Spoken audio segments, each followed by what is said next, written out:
Hello, how's it going? This is Jason Junker, and I am here with Penny for a Tale to run a one shot of our adventure on a quick start guide. Uh, Blood of the Sea for the Nuadan Chronicles. I am the co founder and co creator of the Nuadan Chronicles, and I hope you enjoy this little playthrough of our game and small sample of what we plan on offering on our Kickstarter and our actual tabletop RPG. Oh yeah, it's gonna be an awesome time, folks. Make sure to check them out. You will see the Kickstarter on the chat details if you're on YouTube, as well as podcasts. If you're just wandering the streets, you'll see it on billboards. Make sure to support them. But that is it for me. So Jason, it is your chair, your seat. You are God now, or Oh, Guildmaster. well, well, I mean, the GM is always God, isn't it? All right. So for this particular adventure, the players are part of a mercenary guild known as the Blue Hands. They have been unexpectedly requisitioned by the Oldresian military to sabotage an experimental weapon and retrieve the research on it. The technology, a submarine, is located within a restricted military base of Rathake on the secluded island Taranze. The military has hoped to test the prototype against Marith's powerful navy, but those plans will have to be delayed. As uh, this may be the Wardens from Uldris' only chance to destroy the vessel. Scouting reports indicate Marith has left a small contingent of Marines and support personnel behind on the island. Its fleet prowling deeper waters for Eldresian ships and smugglers. With the main force temporarily withdrawn, the company should meet little resistance once they infiltrate the base.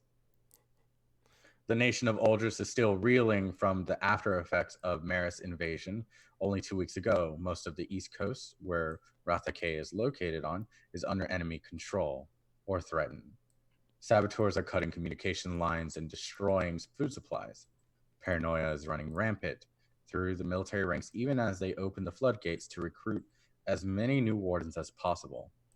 Already in the midst of poor harvest season and economic downturn, the winter ahead looks grim for many Eldresians. With resources stretched to the breaking point, the wardens must rely on mercenaries, such as yourselves, to get the job done. A victory, even one so small and bittersweet as this, would be greatly welcomed. If the company fails, it will not only be a demoralizing blow for Eldresian military, it could also sour any future deals between the wardens and your guild, the Blue Hands. So that is where we're starting off with. The nation of Uldris is under an invasion from its neighbor country of Marith, and you are behind enemy lines to kind of secure a secret research facility and technology that was built to deter Marathi navies, a submarine of some sorts. And your goal is because of to basically destroy the tech so it doesn't fall in Marathi hands, and also to retrieve any sort of information to be able to bring back with you. With you on your journey. So the objective here is the company objectives are to destroy the experimental submarine and retrieve the submarine data and schematics, burning the rest of the archives if you have time. The group has until dawn to complete their mission and return to the drop-off point. The Marathi Navy is in the area, so the Blue Hands have the night to get in and get out. If they are stranded or captured, there's nothing the wardens can or will do to save you. Now you have two companions that are actually assisting you on this. You have was it Toby? Oh, actually, you have three. Toby, your shipmate that's bringing you to the shoreline. He's in charge of getting you there and then being on standby until you complete the objective. Then you also have Jaira, who is also a techno archaeologist. She's the one that's going to be in charge of planting out these thermites to be able to destroy the submarine. And then you also have a retired security officer of the facility, Ilis, who's a former warden. So, and then the reward, the compensation for the guild itself is going to be 1,000 drakes, half of which is going to the guild and the other half to y'all. So some form of compensation for y'all as well. Yeah. Hmm? So we got 4 players here. We have Alazar, played by Mitchell. We have Kuara, played by Jasmine. And we have Asena, played by Spence. Here are the Oh, yeah. pictures. Just, it was like, wait, where are they? Yeah. Oh, very gorgeous. I love the art. It's so wonderful that we can get stuff like that though. So Alizar is a bastard noble that ran away from his home country to be able to pursue the things that he enjoys the most. And he finds himself in a precarious situation in that he runs into his old guildmates and then basically carried on board this ship to be on part of this mission. Just trying to drink, damn it. Just trying to drink. And Asena here on the mission, she joins the guild because of the conflict that she had in her home world, and she is doing a lot of missions to just kind of gain a more honorable death worthy of her wolf sacrifice, because back in her home country she was known as the Wolfborn, where she gets to ride dire wolves into battle, and when the dire wolf was slain and no one would believe her on the method of it was slain, she ran away to be able to regain that sort of honor and that belief. And as you But see, we don't talk about that path. We don't talk about that anymore. And as you can see on her artwork, on her back is actually her direwolf skull that she carries with her.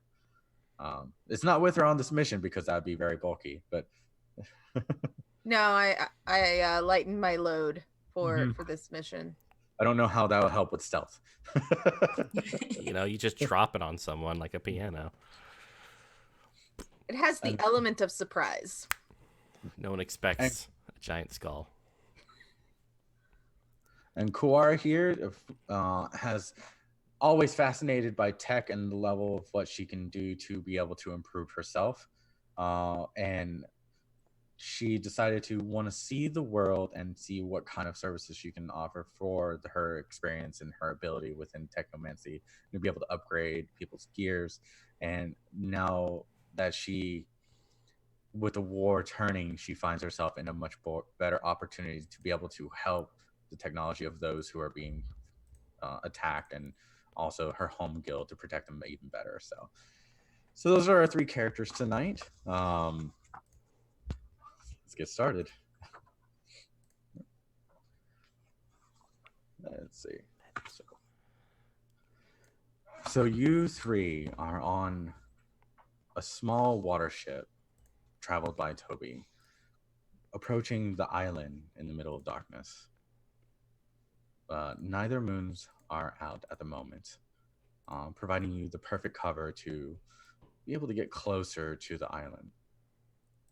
However, inside, as you approach, you see Eyeless come up to you and says, "All right, well, are you all ready for this? There's no turning back now once we hit the island."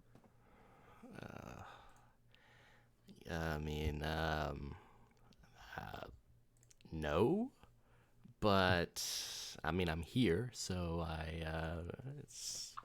look, I was drinking, and now I'm here. So that was like half a day ago. And it's a day I remember fondly. But yeah, I'm as ready as anyone can be. And you see Eyeless turns to Asena. And what about you, Caledonian? Are you ready? I was born ready. Perfect answer. And you, Lamarian, the one with the wonderful tech suit, are you ready? Well, as prepared as you can be for stealth missions. I'm just tinkering with my equipment right now. Yeah, I feel like we need some sort of speech or something, something to really capture. It doesn't sound like you guys are going to be excited during this mission or even want to come back. I'm looking forward to a nice drink. I didn't want to come back. The brass sent me back here. Oh, okay. Right. Don't mess up. Get the job done. Get out. Oh, that's, you know what? I'm going to give that a 5 out of 10. I enjoyed that. he kind of like just kind of walks away and just starts preparing the small craft. You see Toby kind of like peeking. It's like, I enjoyed that, like see. I knew I liked you for some reason, Toby. Oh, thank you. You see Jara come and she starts preparing the levy cart with an assortment of supplies, the thermite, and items that would be crucial to your mission success. And she presses a button, the levy cart just kind of hums as it slowly lifts up off the ground and just kind of stays there as she's holding onto the handle before you'll start to move the cargo to the smaller craft that will bring you to the island. Is there anything else you would like to do before you board the ship? So I will approach Kuara and kind of place a hand upon her shoulder. So, we might not make it out of here alive. Usually on such endeavors, it's wise to make promises, something to look forward to. How about this? If we both make it back, maybe I buy you a drink or two. Local watering hole. Kuara is just going to lift your hand off her shoulder. You can smell the alcohol is coming through your skin. But the best preparation is definitely a lot more. So is that like a no or kind of a... Just gonna go back to maintaining my equipment. Oh gosh. I swear, you guys are way too serious for this. It's just, we go in there, we do the thing, we come out, we'll be fine. Nothing bad's gonna happen. Well, now that you're sober, nothing bad will happen. Are you sure he's sober? I don't. Look, I'm sober. I've had nothing but I believe what you people call water within the last day. He's no longer slurring his words and his eyes don't look glassy. I think he'll be okay. Exactly. So you hear Eyeless calls out, "The ship's ready. Get on board." All right, Silas, Eyeless. Yeah, I got you, buddy. We'll be right there. And so you see Jared. It's like, don't worry. As long as we get there, I can help y'all destroy the ship. And she starts loading the levy cart. It gets in. Eyeless is helping in Jara. It's a small craft that will allow you to actually get to the sandy outcrops. Eyeless is like, where we're going, this is kind of used by the previous soldiers when I was stationed here, kind of to get contraband. We figured we didn't want to shut it down because, secret base, the lower morale if we made sure everything was tight knit. So this would be one easy way to get into the facility unnoticed. So I'm in. So he's on the craft. He begins kind of turning it on as it just some of the water sputters out from behind in the engine area. Do y'all jump in? Yep. Oh yeah. Yep. Kind of have two of my blades out real quick, and then I give them a twirl, put them back in, and hop on. I was like, roll athletics and see if it drops in the... No. Drop both my daggers. I'm like, and I'm going home. Yeah, a set of rolls her eyes and just like gets in, no fanfare. Mm-hmm. So Toby brings the company as close as possible before Island starts operating the ship to get to the sandy shore outcrop. Now, what you see as you approach the sandy shore is that there's no scan of Marathi presence at the moment. You can see kind of cliff's edge with vines just covering different paths, but you don't really see a noticeable path yet. Mm-hmm. When Eyeless gets off, helps Jara, she turns the levy cart back on. A soft blue glow emanates from beneath it. And he says, "Follow me. This is the way." And he kind of leads y'all into this area where he starts removing some vines, and you see this solitary path that leads deeper into the island. All right. Do y'all follow suit? Yeah, I keep a hand on my shorter of my swords. Mm-hmm. Because it might be too tight to use my big sword right now. Yeah, like a gunslinger, he kind of has his hands around near his waist, just waiting for the moment to draw his two daggers. So you begin. I think I'm just gonna prep my rifle for a second, and I'll go in after the last person. You gotta go. Pretty much the. Yeah. So all of y'all weapons sort of at the ready, kind of a half ready, just kind of because you are expecting trouble if it does arrive, because no one else that should be here would be actually friendly to y'all. So you start going through this clearing. Alice is leading the pack, Jera kind of in the middle of the group, and you start walking more and more, and about 30 minutes have passed, and you're going up this vine choke path. Eventually it gives way to a clearing. Alice kind of stops you right before the clearing and holds you there as Jera turns off the levy cart. And he kind of stops you, and then you can kind of tell from his sight that something isn't right here. And in the clearing, you see in distance in front of you, we'll have actually do our first roll here. Everybody would roll a perception task. So how we do this is you take the D100 and you roll it, and then you match it against your perception characteristic score. Gotta be like an old man here. Let me see here. So my perception is 29 and I got an 85. Okay. So our game operates off a degree of successes and failures. Mhm. So what ends up happening is that for every 10 over you roll, it subtracts 1. For every 10 under you roll, it adds 1. And that value is calculated against your SR for that characteristic. So you would have 2 SR for your perception of 29. Okay. And I then have -1. -1 total. Yeah, because I had 34 perception and a 49 rolled. And so you see your SR score right next to your characteristic stat. Mm-hmm. And whatever the degree of successes and failures are matched against that. Okay. Oh, yeah. So I'm at a 2. Mm-hmm.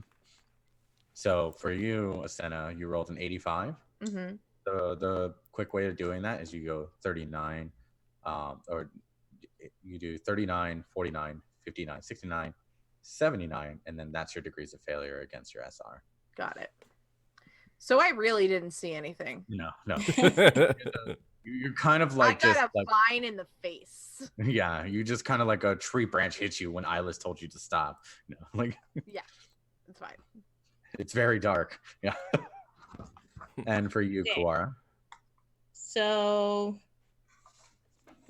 I can't find my character sheet. Sorry. It's just What'd at you the roll? bottom of the Your quick start. character sheet is on page 96 of the PDF. 96. Okay. I did roll a 70, so half of that. Oh, dear. 39.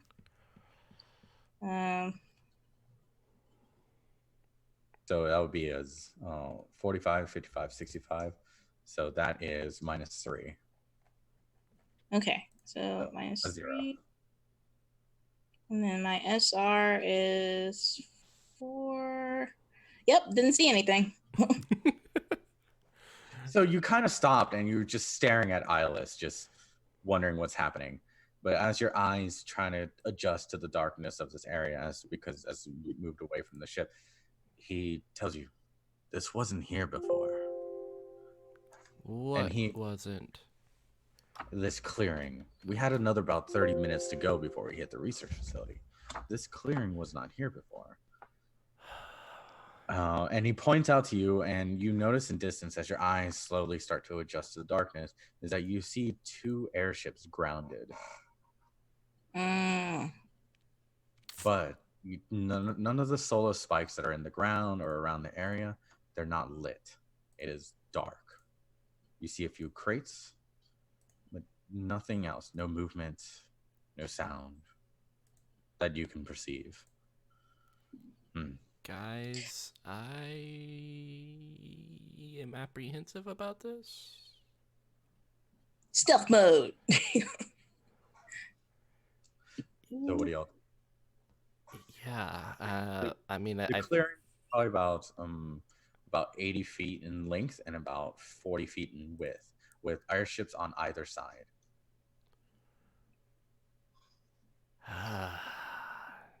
Does everyone feel confident about getting to the other side without being seen? Try. Eyeless is, you know what? Since you're hired to help me out, and I'm here to help get you to where it is, why don't you go ahead and check out the airships and make sure it's clear, and I'll be here with Jera. Sounds good. Yeah, we can do that. Whew. All right, let's do this. So let's move stealthily toward the ships. Okay. And Kuara? Agreed. I'm following suit and just putting my rifle on my back now. So y'all start moving quietly, moving from the shrubs and the trees, and you notice that this clearing is man-made. There's no like vegetation or any creatures that would cause this large area to be opened up. But you see elements of tech gear, you see the airships. As you begin to get closer, you notice that the airships have markings of the Marathi Navy, which intelligence says that they do occupy this area now. So, being a former soldier, Alazar, is that this more than likely looks to be a resupply point for the Marathi Navy to the facility that you're infiltrating. Oh, But all right. Do I anticipate a military contingent that goes along with said resupply? from what you understand, it normally is supposed to be personnel that would guard something like this, but everything's dark. You don't see anything. You don't hear anything. God. Now, both of the airships are open on its sides, and these look like small supply crafts, not actual war crafts. And you see crates behind it, round side of it. So whatever it was actually in the middle of its supply drop. But there's nobody here. Kuara, you notice as a technomancer that the ship itself is tethered to wind turbines, and as you follow the line that normally goes to kind of recharge the batteries in their storage cells, both wind turbines are destroyed. They're not up. They're both laying on the ground and are not functioning. Okay. Knowing that, I'm gonna turn to my companions and let you know that there's something up with the turbines on this plane. What does that mean? Does that mean they can't get off the ground? More than likely, they probably did an emergency landing. So whatever they had on their ship is now on the ground with us somewhere. Mm-hmm. Can we tell if there's any footprints leading away? Roll perception again for me. So. Okay. And perception is going to be the percentile or just regular 10? We'll be always using percentile and then degree of success and failures. So. Okay. So that's 30. And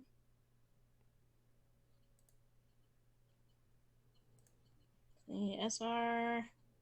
So if there's no 10 under, it would just be whatever your SR is. Okay. So that's 2 successes, I think. Oh, no. If it's what's your perception? So my perception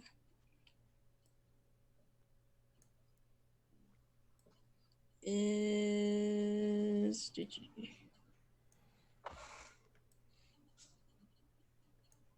Oh, would that be under simple or is that under? It's under stats, physical stats, right underneath agility. On the left side. 35. Yeah, for those watching, here you go.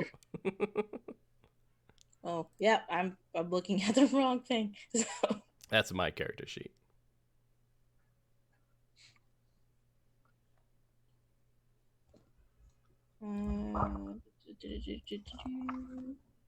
So for Kuara, her perception score is 35. 35 on the left side. It should be physical, agility, perception, strength, toughness, Should be on the top left of the character sheet.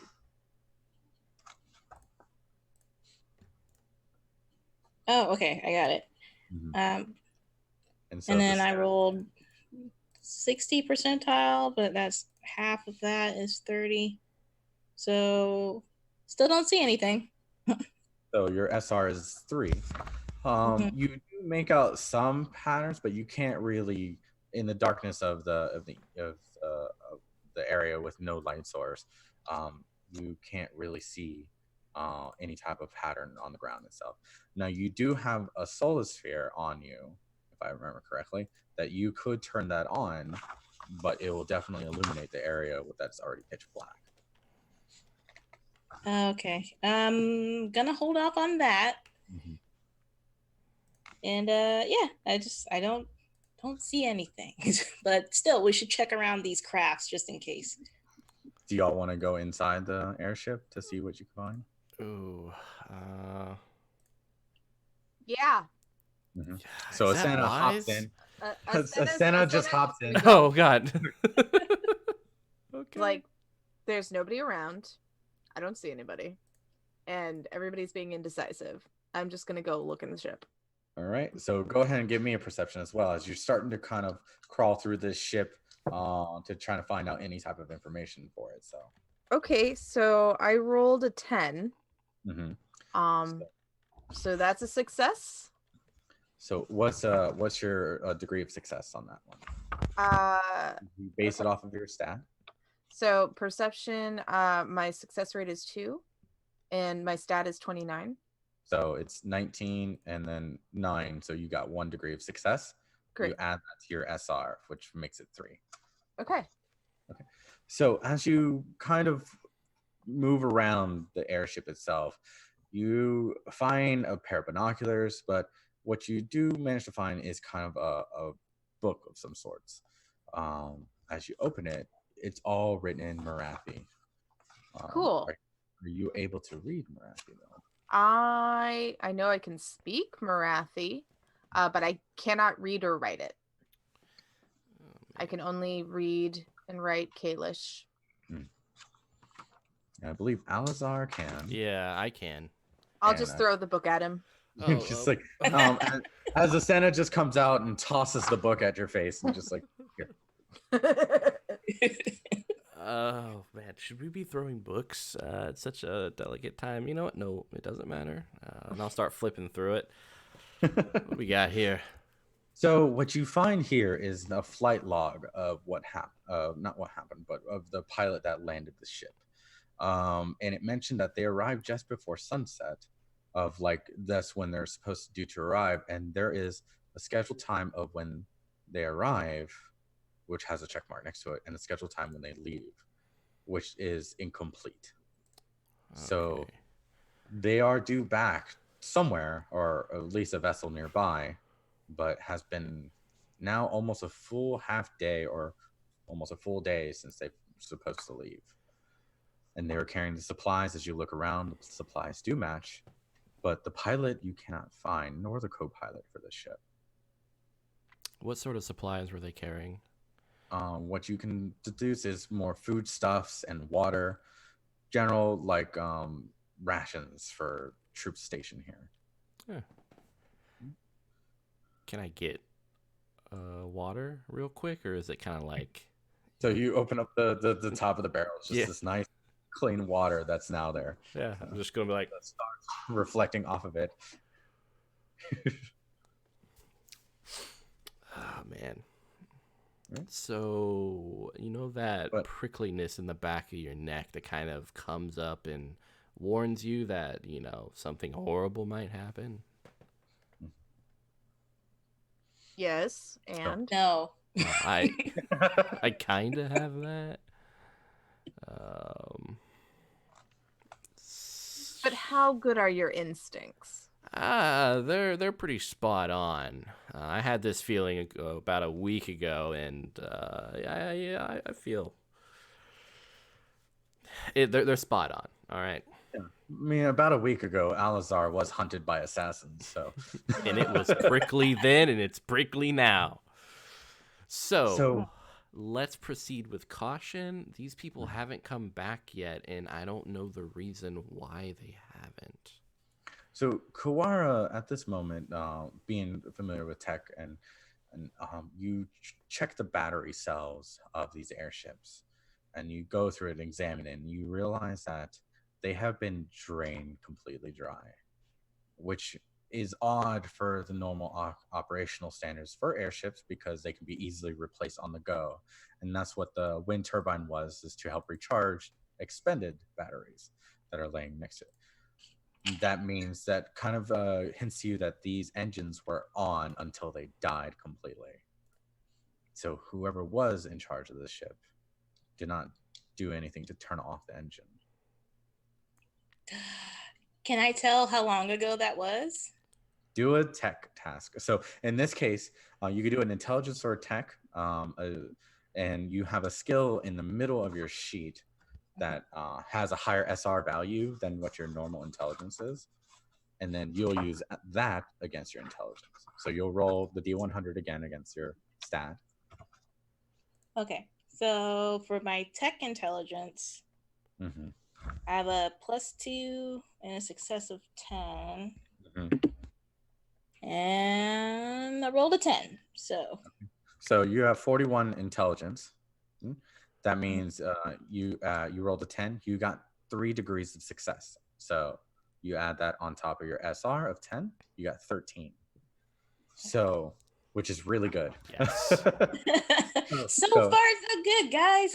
It all looks great. Go in, and then you hop in, you go next to Asena. You're just kind of like looking around, trying to find out any information. You do find an extra solar sphere, Asena, but you see Kawara kind of like messing with dials and buttons, and you take out your little spammer device and kind of just test the device, the control, and you're able to pick out that it's probably been run dry for probably maybe 3 hours ago at the start of nightfall.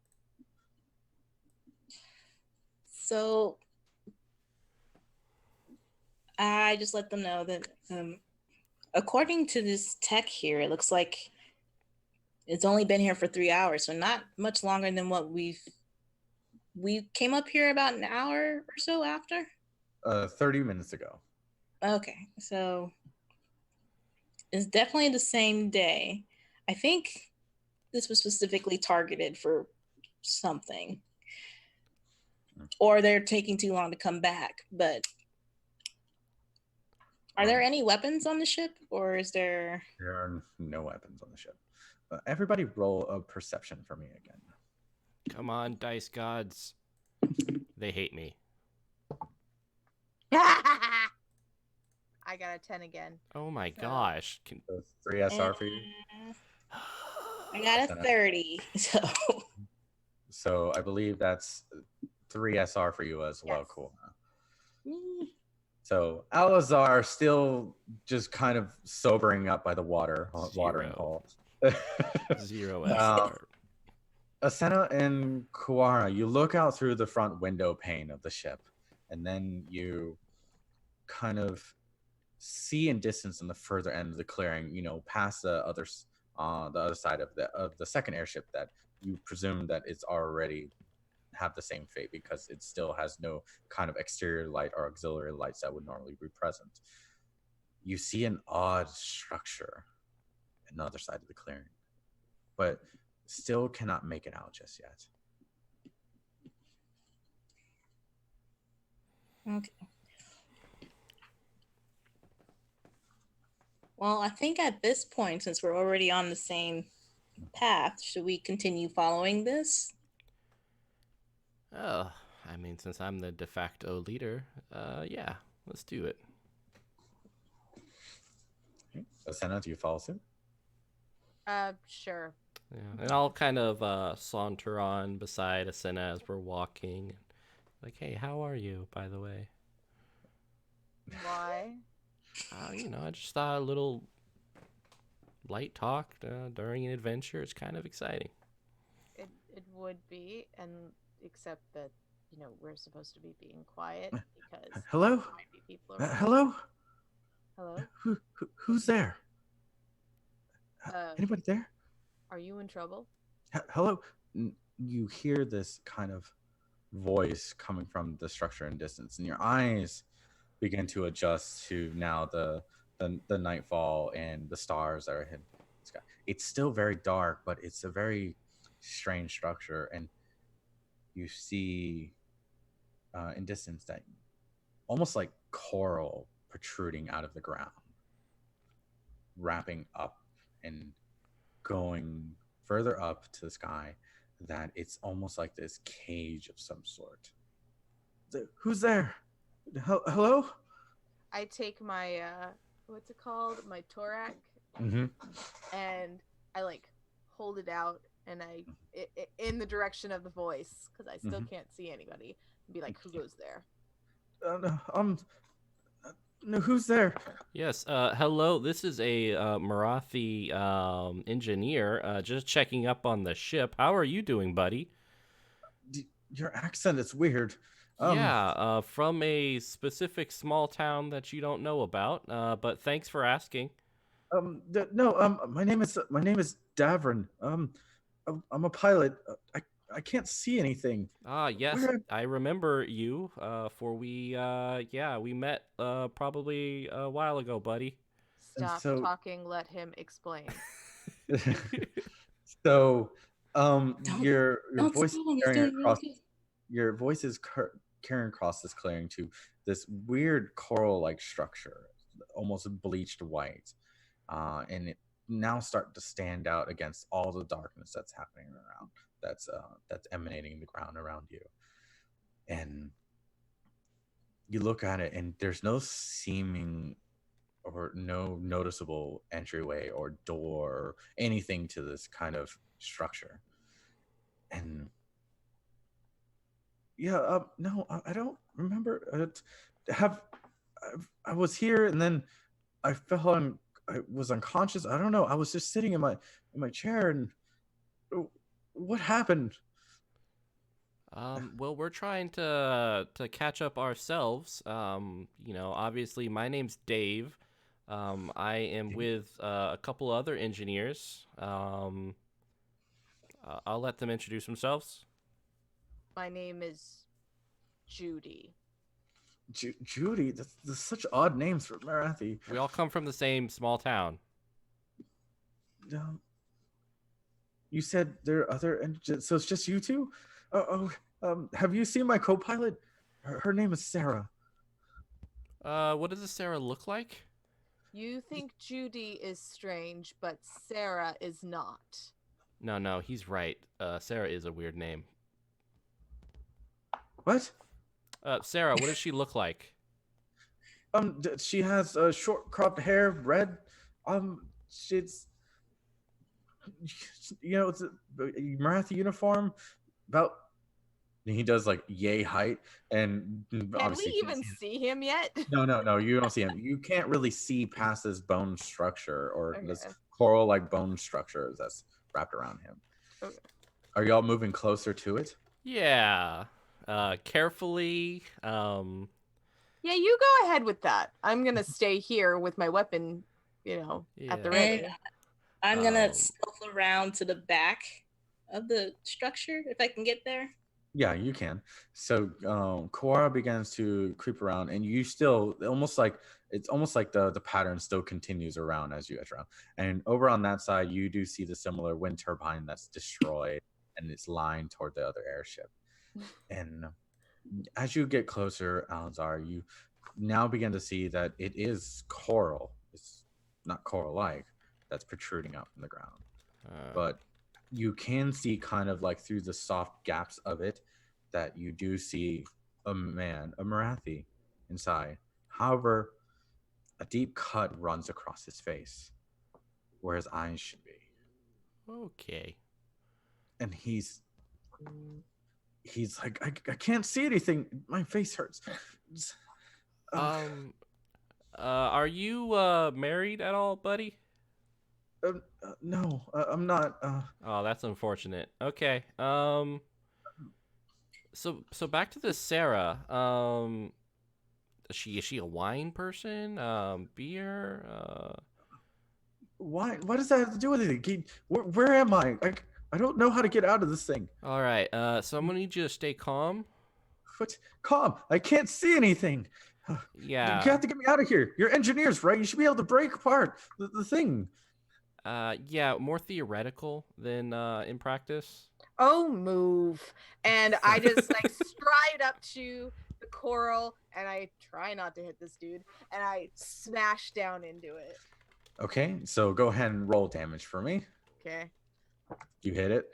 So Yeah.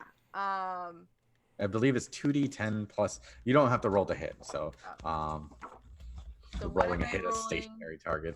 What am I rolling? There's 2d10 at the bottom left of your sheet, and it's plus 6. Okay, so roll 2d10. So I got 33. Right? 2d10 is just one. You just do the single digits. Or Oh, okay. So then 6 plus 10, right? 2d10 is 2 of these. Right. No, I'm add trying together. to figure it out with what I'm adding to it. 6 plus 6. Sorry. Oh, plus 6. Okay, so 12. 12. All right. So you swing, and you can see part of the coral like break, but the weapon does not enough to kind of like shatter through it. It's pretty sturdy. That it will take a while for you to actually kind of hammer through it. What was that? What was that noise? That was me trying to get you out. Kuwara, roll me a perception. Actually, what is your base perception SR? 3? My base perception is SR.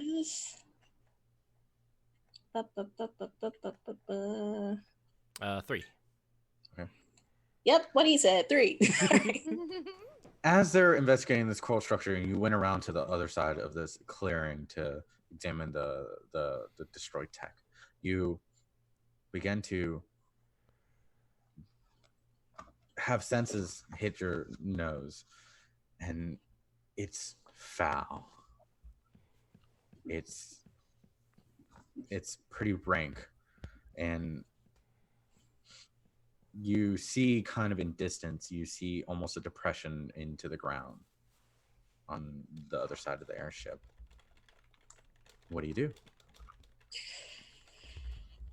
So I'm going to take out my tech weapon and load it up and have it ready as I approach closer to this foul smell. Because I think that's my source. I need to go to it.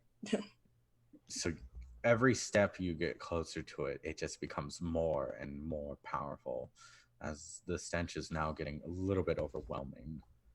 But then you go to the ground and you see in the depression a pile of bodies that are inlaid there. And what you see is that although they start to decompose, they look gaunt and pale as snow. Their bones protrude a little bit from their flesh at unnatural angles as their skin sags towards the ground. Is the coral really close to that dead pit of people? There, where the coral is probably about 30 feet across the clearing to where your other allies are. But you overhearing the conversation of the name Sarah, your eyes pick out one name tag that says Sarah on it. No. It's my only chance. So I'm gonna stealth back around to the other side and kind of signal to them. What does that mean? It's just gonna run into the bush. You're gonna help me out here? Yeah, I'm just Please. checking in with my head engineer, Timothy. Timothy, those items you checked on over there, on a scale of obliterated to in fine-tuned condition, where are they on that scale? It's pretty bad. Okay. Senna, go ahead and roll me a perception. Okay. Oh, me? Mm-hmm. Okay.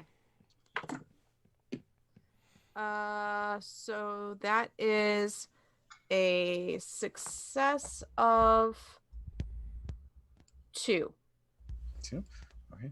So as they're kind of discussing the news source, out of the corner of your eye, you hear this, or you don't hear this. You see a sort of flicker of light that goes down to the route that's opposite of what you came up from. Okay. I will I will look back and say I have movement over here. What? Oh, allies are coming? Huh? I'm not sure. You gotta get me out of here. You gotta get me out of here. This coral is going to be your best protection if something bad happens. Take a deep breath and still yourself. Panic will only hurt you. Oh, you gotta find Sarah. She might be hurt. We will look for your companion. Please. Okay. You'll be back, right? Judy? Judith? Judy. Judy? We will not leave you. Can I touch this man? You can sort of like put your fingers through the holes, but he's still kind of in the center of this kind of like 5-foot radial like coral structure. So yeah, I'm like putting my fingers through. Hey buddy, I'm right over here. My fingers over here. If you can touch them. You can see like him like kind of like moving his hands up along it, and he just feels it's like hurry. All right, stay strong, okay? There are worse things in the dark than you could ever. I'm sorry. Everything will be okay. All right, buddy. Just if anything, you need to find Sarah. So about Sarah. What? You found her? Is she okay? Kuara's gonna meet back up with you guys in the front. Just see the light. Don't panic, but just. Oh, sorry. Asena, you start seeing the light getting a little bit more brighter as the party is still standing. There's light coming, and I don't know who it's from. All right. Asena, Quar, why don't you guys get into flanking? Who are Asena and Cora? Those are my last names. Yep. Why don't you guys get in pincer position, stealth, and I'll draw fire if they are someone to contend with. So are you gonna stand there with the coral structure, and they're gonna flank? If they want. Sure, I'll flank them. Sure. Yep, moving up. I'll pull out my daggers. Before we split, I want to say to Kuara, don't shoot me. Happened before on a previous mission. Right in my gluteus maximus. No promises, but I'll aim better. Right. And so you with Alazar there next to the coral structure, and Kuara and Asena start taking flanks on either one-on-one, one behind one airship, one behind the other. You start staring down the path that is opposite of where you came from. The light gets brighter. However, the source of light is white light rather than normal yellow that you see that would emanate from a solar sphere. It gets brighter, and it's getting brighter until you see the top of what looks to be an open torch. Flames going from the top of the torch of a coral-like handle. And Alazar, go ahead and roll perception for me. Oh, I was hoping not to roll again because I've been doing really bad. I don't want to talk about it. I got a 2 SR. So you see as it starts moving, as the light starts getting closer, the light a little bit blinding, but you see almost like the head of a serpent approaching over the bend. Not human, not Marathi. And it comes more into view. What do you do? Now we're flanking, but ahead of him or behind him? A little bit back, where Okay. the airships were, and the coral structure was kind of toward the front of near the front of where the airship were. So, I put my daggers away and hello. you hear, you see, almost like serpent-like creatures just kind of stop. Two of them stare at you. One of them, both of them carrying what looks to be long spears of coral-like make. And you just hear this large hiss and warble, and their bodies begin to just flare red and echo red across their chest. I'll pull both my daggers out. And then we will do narrative round. So narrative round is basically kind of a lead up into actual initiative order. So this gives you, your players, and also if no ambush or anything has happened, every creature kind of a single action to do something.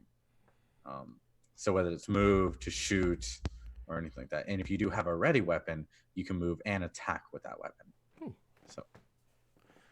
So we'll just go ahead and just go in circle here. Kuara, what do you want to do? You see this creature now with long skin and finned manes, and just kind of warbling and hissing at Alazar, and it's just flaring red.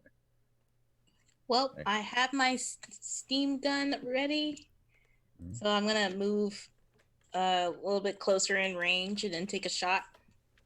Oh, you're in range, so. Oh, okay. Yeah, you have clear shot of this. Like they don't know you're there, so. Okay, so to So, shoot. you rolled a hit. Now it's the same dice roll, except you're using against your range. Okay. So your shooting would be called a defenseless target. So all you have to do is beat an SR of 0, which is a guarantee to hit. So more than likely, you're just trying to find out if you critted with that weapon. Okay, so I roll a d10 plus. Oops, that's damage. Sorry. So I have 2 SR. So you hit. Okay, right? And then. Where'd you want to strike them? Torso, in the arm. shoulder. So the arms. So one that's carrying the torch, I guess. Yes, I will aim for the torch guy. Okay. And then. So roll damage. So that is 8 plus 2. 10. Right.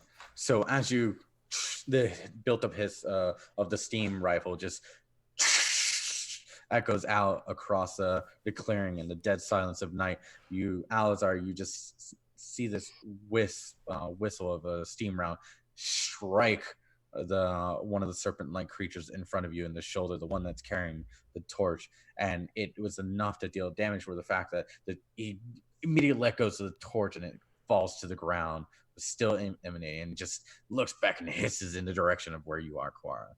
Right? And so to Alazar.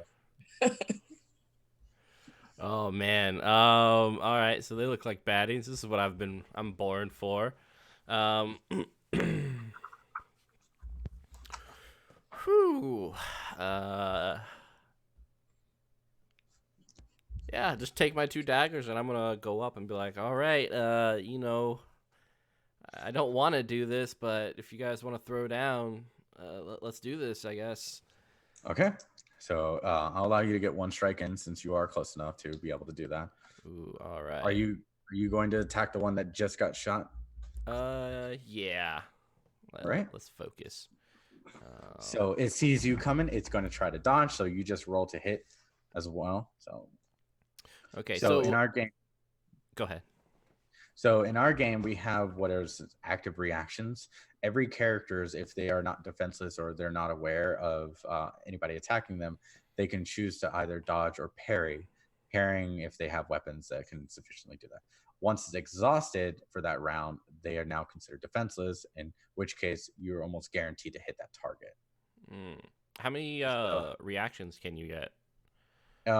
It depends on your agility and what weapons you have. Mm. So in your case, on your character sheet, it should be in the middle of it. Number of dodges is equal to 1/3 your agility SR. Oh, okay, cool. But everybody has always a minimum of 1. So. Nice. All right. So yeah, I got a so for this, I have my combat melee SR, which is 4, but I also have battle skill with a long knight, which is an SR of 7. Mm-hmm. You can use that. So you can use that SR in place of your melee skill SR. Okay, cool. Do I still do the degrees of success based on my melee? Okay. All tasks are going to use the degree of success and failures to adjust your SR amount. All right, cool. So I got an 11, so that's 21, 3 for a total of 10 SR. All right. So you strike at this creature. It tries to move out of the way, and you hit him. All right. So go ahead and roll location. It's a D10. All right. And 8. 8. So you hit him straight in the torso as your dagger goes through and hits him. So now you just roll damage. Hi-cha. All right. So I got 1d5 plus 4. So that is 8 damage. But then there's the okay, I see. The Firestone, does that activate automatically, or do I need to do anything else? You'll have to spend action points to turn it on. So it would either you attack or you turn it on. Okay, then yeah, I'll just attack this one. All right. So you hit it and you just stab it right in its gut and just howls and screeches out in pain.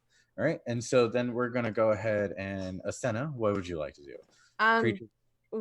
Do I recognize these creatures at all? None of y'all recognize these creatures at all. Okay. Yeah.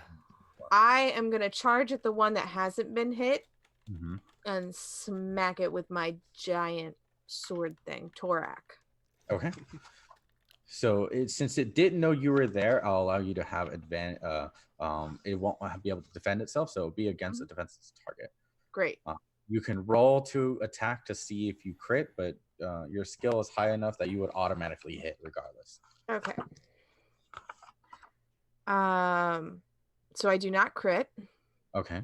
So where would you like to hit the creature? Like in the back. In the back? All right. Yeah. So kind of the torso area in the back. So it's like looking at Alazar as it stabs its friend. Roll damage for me. Okay. Like, this is the perfect response for humanity whenever they encounter the other. New things. 11. So I rolled an 11. Mm-hmm. And what am I adding to it again? +6. +6. Okay. So 17. So you go in and you swing as your weapon just carves right into the back of this creature. And as it does, since it's adjacent to its ally, you do a power hit, which allows it to send it flying 5 feet from where you hit it. And it crashes into the creature that just got stabbed by Alazar, and both of them receive additional damage. Alazar's like twirling his daggers, like, man, I look pretty badass right now. And then I just show up in front of you. I'm like, whoa, hold on. I could have done this myself. Come on. All right. So both the creatures just kind of just get up as wounded pretty heavily, actually, from your initial onslaught. One just howls. The other one just then begins to howl and then begins to start to skirt away and starts going down the hill as it picks up its torch. And the other one assumes a stance and swings at you, Alazar. Oh, snap. Mm-hmm. So you can roll to parry or dodge. I will roll to parry. Okay. So what you do is almost similar to attacking. You'll use your battle skill. Ooh, and then you nice. just tell me what that SR is, and see if they. Well, so there's a total SR right underneath weapon parry. Do I use that total? That Yeah. Mhm. okay. So it's a 9 for me, and then I'm using the melee SR to. Yeah. So you'll roll against your melee for that. All So, right. Okay. So 0. I guess modifier to the SR. So 9. all right. I rolled an 86. Oh I god, I don't was think like, they. my I gut don't. reaction is, oh my god, that's a high number. I was like, No, okay, no, no, no. It's like, I'm good. yeah, that's the thing about the D100. It's like you want to roll low, and when you're trying to get a good roll, Yeah. and no, you swing you see it coming, and as it swings at you with its spear, you take out your dagger and you just block it out of the way and deflect it out of your way, harm's way. So now that's narrative round, you get your kind of small type of action into it. We'll now do initiative. So you can roll a D10 and add it to either your agility SR or your wisdom SR. What? Of I'm course. not. I'm kind of wise. Yeah. Of course, I rolled a 1. Yes. I got a 13. Let's say it's 4. You 13. Okay, of course. That was on. I rolled a 0. Does that So mean I rolling a got- 0 is a 10. Mhm. Okay, so then I got 13. Jeez. All right. Just getting on the jump on these agile creatures. Oh, they got ambushed by the Quara and Asena. So I'm like, welcome to Marathi. welcome to Earth. Yeah, that- And Quara, what'd you get? So I rolled a 2 And what's against your my. agility? I'm gonna do my agility. What is that? It's a 3. Okay, so it's 5. All right. All right. So Quara. Yay. And then that will be 6, 5, 11. All right, so. All right. So Alizar, you're up. Asena, you're on deck. So how combat works is that you do have a pool of action points. And then to perform actions, moving 5 feet is 1 action point, and if you have agility for higher, you get 1 action point for every 10 feet. Or it spends 1 action point for 10 feet of movement. Okay. Now, to attack, there are action points costs that are listed next to your weapons, but there is an action point or action chart that you can detail from, but this is largely kind of auxiliary type of options. So in terms of an unwieldy weapon like yours, Asena, you can do an arcing strike at extra action cost and stamina to attack multiple targets in front of you. Okay. And as for Alizar, with the quick weapons, you can actually do an attack almost again with it, but you end up sacrificing your bonus to a defenseless target, which increases your damage. So where are we looking for our starting action points? In the middle of your first page. Yeah, they're on like the right left. underneath dodge, to the right of wisdom, to the right of Okay, combat. So I'm starting with 11. And that refreshes every round at the start of your turn. Okay. And we get And more if we pay Jason. That is surprise mechanics. So just gonna I toss have a money at counter you. ring on, so that's how I'm gonna keep track of Oh, my that's good. action points. that works. But yeah, so there is an action chart that can detail a little bit more what you can cost, but a lot of those are like jumping using additional skills. Yeah. But so Alizar, you're up. Asena, you're on deck. So does this person look pretty messed up? The one that's in front of you that you stabbed is pretty messed up. The other one is beginning to start running away from you guys. Ooh, I quickly look to the other. Is that a bad thing? Probably. All right, cool. The running away one, yes. What is it? Is it 1 AP to activate 1? I believe it should be on the character sheet. Penetrating roll 1, damage die 1, choose height. Oh no, yeah, no, no, you should be able to just activate it with the attack. So Okay, all right. So I will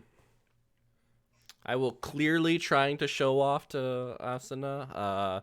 I like quickly throw off my kind of outfit over, kind of go start to rumble with this large creature, and yeah, Doing that my costs you 2 action huh? points.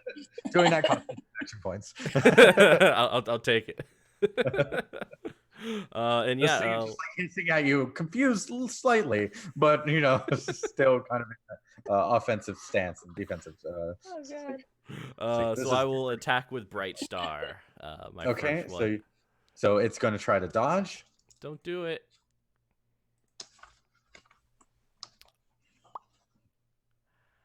Let's see. Okay, I got 7 exactly. All right. It got 6, or no, it got 7. So you meet or beat it. So you do hit it. Ah, sweet. Bam. Right? So it just barely tries to skirt out of the way, and then your dagger still hits home. So roll damage. 6 damage. Mhm. And then you said I can activate as part of an attack. Yeah, and All it right. lasts for 2 rounds. The enchantment. Cool. So. And so that deals 3 fire damage. 3 fire damage. So, all right. So you said 6 damage. Yeah. So it screams in pain, and your fire that gets ignited actually sets it ablaze because the total damage was able to overcome. It's like kind of thick skin, so now it's on fire. It's just screams and wailing of the creature in front of you as it starts to engulf itself. Bright Star starts to engulf it. So Yeah. all right. But I still have 8 AP left. That was 5 to hit. Yeah. So I will with my offhand. And since I have 2 weapon fighting, the talent next attack immediately after the first that uses a different weapon gains a +1 SR to hit. So I am going to try to hit with my offhand.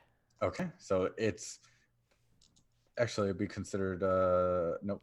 It can still dodge. It's screaming in pain. So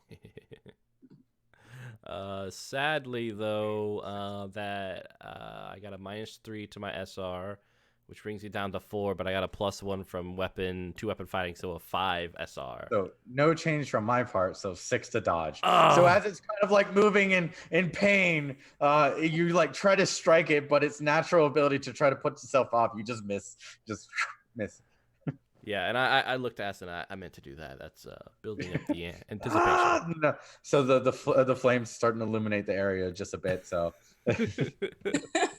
All right, so I have 3 AP left, but I don't think there's anything else for me to do. So at this point, we have an action called overdrawing, where you spend 1 stamina to gain AP equal to your toughness SR. Oh. Actually, can I use my background bonus? Reroll battle skill once per round for either attack action or reaction. Yes, you can. Oh yeah, I'm gonna do that. I can't look stupid in front of my companions. I do worse. So as you think about this epic moment of just finishing off this creature, you still missed, and in your brain you still missed. Like I'm like, I did the thing where I slash at the. You know what? Maybe I am drunk. Yeah, you just see a second Drunk on creature. adrenaline. There it is. So, Senna, you're up. The one that's running away is up next after that. Okay, so I want to one of the actions I can do is sprint. So I want to sprint to catch up with it. Okay. Am I able to charge it? So I'm gonna just run forward and as soon as I'm in range, stab it with my giant sword. So it's about 30 feet away from you right now. Okay, so if I sprint, I move 30 feet in that direction. Okay. No, sprinting, I believe. Oh yeah, no, you'll gain cover bonus, and it will allow you to get an additional chance to hit. But it's 6 AP to get there, though. Okay. So I could get there, but I can't hit him. Yeah, you'll have to overdraw to have enough AP to strike him. What if I get there and I grapple him? Actually, yeah, a grapple would be 4 AP. So yeah, you can do the Yeah. sprint. The bonus would apply to a grapple because Okay. it'll be more of a takedown than anything else instead of a grapple. Right. Okay. Okay, go ahead. So I'm rolling to see if I successfully grapple. Okay, so I got a 12. Ooh. I rolled a 12. Nice. And then it's strength versus strength. What is my strength?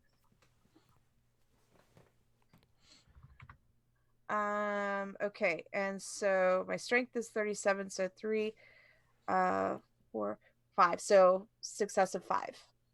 Okay, so I rolled a 23, but its creature is a low strength, so it got 2. Yeah. So Alazar, you're trying to show off at the Senna, and Senna pays you no mind. Oh wait! Before I start this, I roll my eyes at him. And Like, oh, yeah. I'm taking damage. So that's and my last action point. Yeah, so you see Asena kind of put away the Torok and just hoofs it toward this creature that's slithering away, and it's just barely just pulling in the strength to be able to you do lose a stamina point for sprinting. But then you just see her just kind of tackle and grip this moving away serpent-like creature and holding it still. And so we'll go with that. And its turn is up, so it's going to challenge your grapple. Yay. Do it. Still strength versus strength. Come at me, son. Oh my gosh. Dude, I am keeping these dice. What? Can you send them to me? Maybe. I'll give them to you at PAX. Awesome. So I got a 17. That still adds 2, so I have a success of 5. All right, it's got a 4, so it still remained grapple. It can't do anything. It loses its turn. All right, so it's just like worse, and you can see its long tail just flapping around, and it's trying to get, but you're just holding it in place right now. Holding on like the crocodile hunter. Now, the one that's burning, we'll have to roll. Let's see. It takes burning damage. And is it burning 2 that Bright Star does? Yeah. All right, so that's 1d5. Oh, wait, sorry. Fire damage is 1d5, and it's for 2 rounds. Though it says, I assume, so it does 1d5 fire damage and then burning 2. Yeah, so it does burning 2 condition on top of that.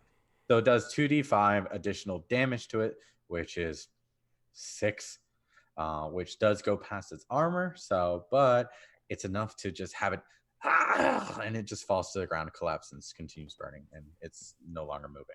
So yeah, I'm like, so it loses that. Yeah. She's not. Asena's not gonna see you because she's tackling the big snaky thing.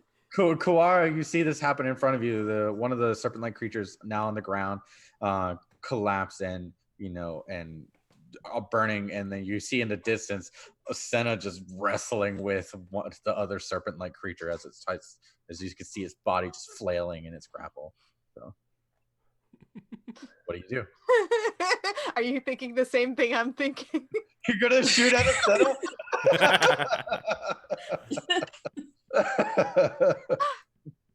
I don't know whether to assist or just watch as these play out. So I'm gonna switch weapons. Yeah. All right. So you're gonna. I know Kura. I'm gonna switch weapons and use my Storm Tech Blade. And I'm gonna go after the burning serpent. It's unmoving on the ground, burning to a crisp right now. Oh, okay. Yeah, I'm just gonna finish it off. That's all. So just make sure it's dead. Yeah, you go up to it. I'm not gonna even have you roll for this. You go up to it, you strike it. It doesn't do anything to move away as you start poking it with the heat of the fire at it, and it's no response. Cool. Hey, Asuna, you doing okay? All right. Anything else you want to do with your turn? Just gonna walk over to our Crocodile Dundee person. You like stab it, and then you just Got start walking and just like toward the Senna. So Senna, you just. All right, Alizar, you're up. Senna, you're on. So I'm like, Quar, that was mine. Just so you know. And I'll just start walking towards the center too, just like putting my daggers away, just like. Yeah, you see like the multitude of like colors and like the creature's body and everything like that, just kind of like trying to communicate, just scream out as it's trying to fight, go up against you. Asena, you're up. You can Yeah. do. What I do you like how want we to do? both just chill out as we're watching you wrestle this. It's Like all we could good. make this so much worse. Okay. I mean, it would have been hilarious though. So I think what I'm gonna do is find that melee chart that I was looking at, Okay. which I forget what page it's on. Uh huh. The action chart. Yeah, that. Let's see.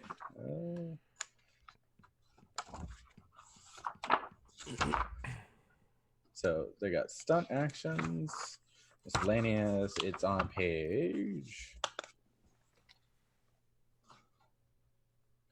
Combat range 42. 42. Okay.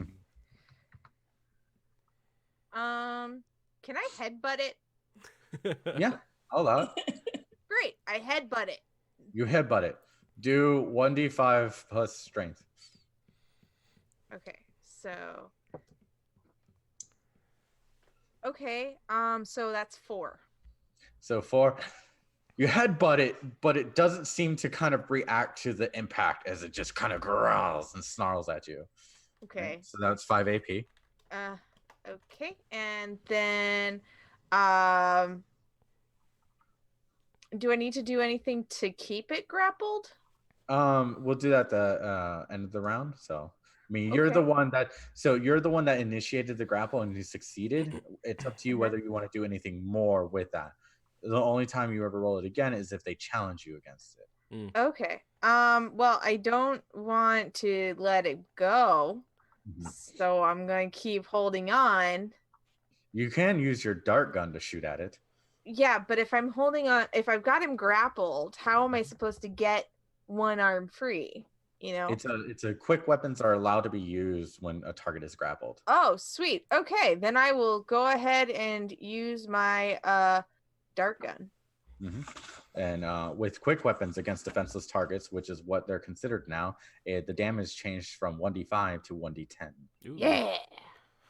So it's up to you how many darts you want to use, because you can. Because I can do 2 darts, and I used 2 AP for headbutting him, or was it 4? It's 4. So. 4. Okay, so then I'll do another 4 to shoot 2 shots from my my dart pistol. Mm-hmm. And so I rolled an 8, and then you said plus my strength. Or, Wait, okay, for the damage, yeah. Yeah. Plus your strength. Where do you hit it, by the way? Oh, well, I mean, in the face. Okay, so 8. So -1 is the dart gun, so it did 7 to the face. Okay. So, you see just a dart go into its face. It's called acupuncture. Oh gosh! All right. So, and you're gonna do your second damage because you shot. Right. So. So that one's 3. Each dart does cost 4 AP. It's not 4 for 2 shots. Oh, okay. So then I can't do a second one. Okay, so you shoot once. Fortunately for you, that is enough to take it down. So as you just shoot, this dart just and it goes through past its kind of like plated type of armor, this almost carapace type thing, and then it just kind of slumps in your hands, unmoving. And I just like, and I get up, and I. Would you like a drink of water? Or? And this is the one that you did hack across the back, by the way. Yeah. So you're like, that is mine. You run down toward it and grab it. right. Yeah, I'm just like, and that is how it's done. All right. So that's the end of that combat encounter. Asena, I actually would you need to roll a D8 and Kuara a D10 for your ammo. A D8. Mm-hmm. Okay. That is what you 2. call it. 2. You're fine. So, oh wait, D10. Mm-hmm. So that's a 2. You're Yeah, good. high So five. y'all maintain your ammo supply. All right. And so before y'all are 2 corpses of serpent-like creatures that you've never seen before or heard of or never really had an experience with. Asuna, are you doing anything next week? There's a burning corpse right next to you, Alizar, and a burning torch right next to you, Asena. I pick up the torch. Mm-hmm. It is bright, like not something you've seen a while for a while now, like almost mimicking like city lights, and illuminates brightly, and the heat is actually pretty intense as well. And so I'm just like, okay. I'm not even paying attention to Elazar. I'm just, this is very odd. And then I put it back down because it is too hot. Mm-hmm. So they came from that way. Mm-hmm. And because you went down the path a little bit to kind of tackle this creature, you actually see kind of the beginnings of the facility that you have to enter because it's down the hill away from y'all. Mm-hmm. All right. So I'm just gonna pick up my dart that I used, put it away, get my my Torak, and just be like, this way. I mean, are we gonna like talk about what these things are? I mean, they attacked us. Is it We safe? attacked them first. no, buddy, it's not. Things might actually be worse. Worse how? You remember how you lost your eyes?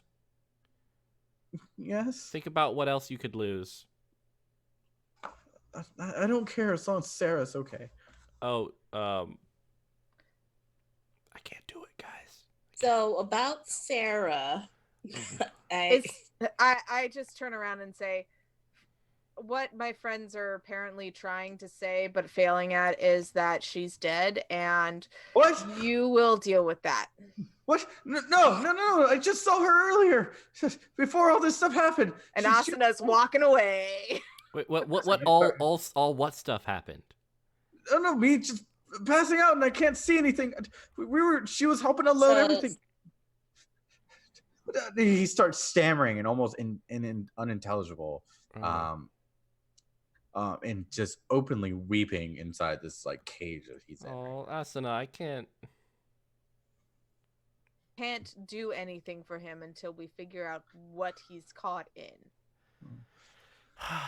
Hey, buddy, we're gonna leave you alone for it might be a non-significant amount of time. You hear almost like there's no response. It's just this soft, like kind of like almost like weeping because it's something that he's lost dearly to himself. So. Oh, okay, let's go. That's Asuna has no people skills. So, all right. I'm just gonna back away real quiet and. Don't we have like anything that can break through it? It just feels really bad to leave him blind and alone and in grief. Well, if I can't break through it, that's probably the safest place for him to be. Maybe try again? All of y'all roll wisdom for me. Oh boy. Okay. Wisdom. Not good at it real life. Not good at it in fake life. I rolled a 94. The numbers just keep going up. I don't think my dice realize what they're supposed to be doing. Supposed to go the other way. Yeah. I mean, it's good for I got damage. 20. Yay! What's their SR total? 2. So wisdom is 3. 31. So you got a 20, so it's +1. So you got a 4 SR. I got a 1 SR. You got a 1. So as Asena starts going down the path and Alazar starts falling into Kawara, you recognize that you still had 2 folks that came with you. That was at the beginning of the clearing, both Ilis and Jaira, carrying right. the levy cart and the materials needed to complete the mission objective.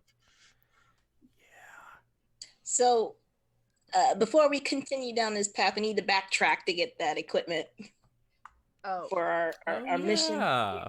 Oh, right. Okay. Maybe something on there could help us open that cage thing. A lot You has do happened. recall, Kawara, that you have there is thermite aboard the levy cart. I can do that. I have thermite experience, I think. It requires a tech task, but I mean, if you want to use it, but you not being sure of how much you have that or what's necessary to destroy the submarine, your character is understanding that it might not be wise to use it at this point. So. Dang. Okay. Well. So, do you go back, Kawara and Asena and Alazar? You're waiting by the cage. Yeah.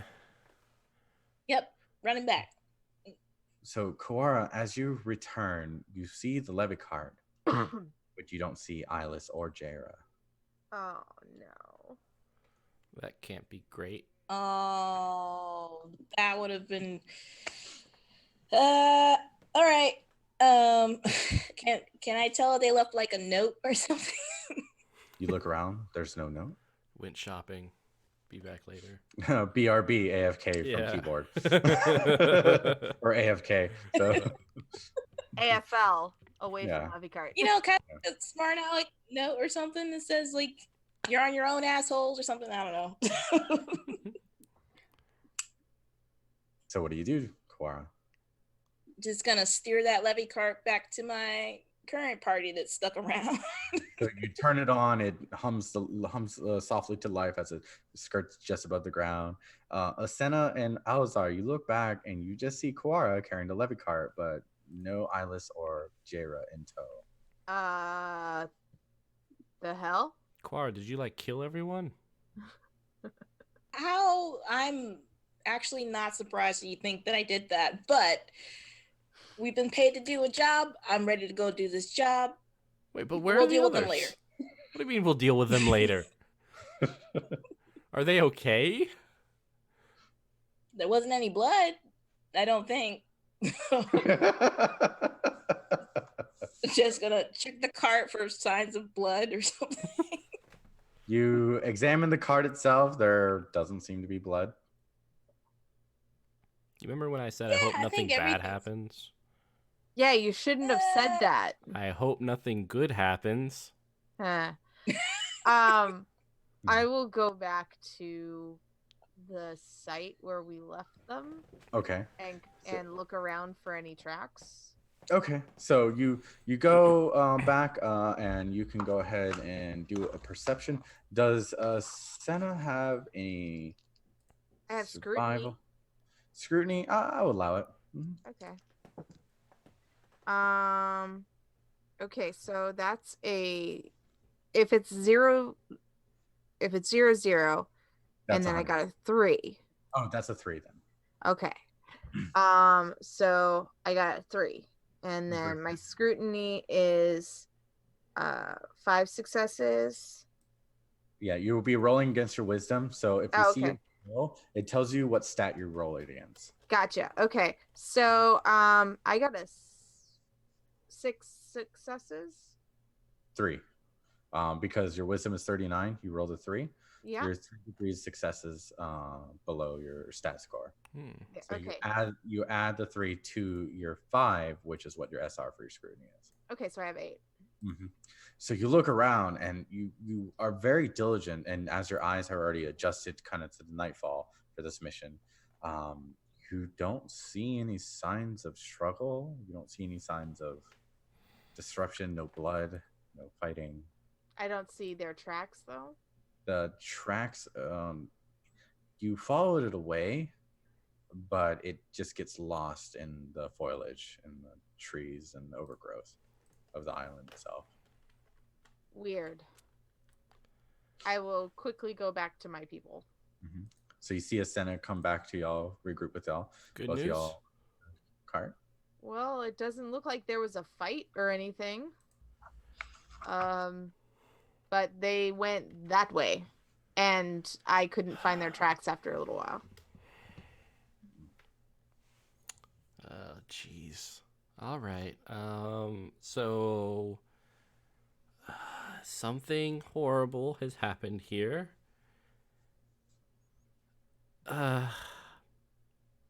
Insert inspirational speech. Let's move forward.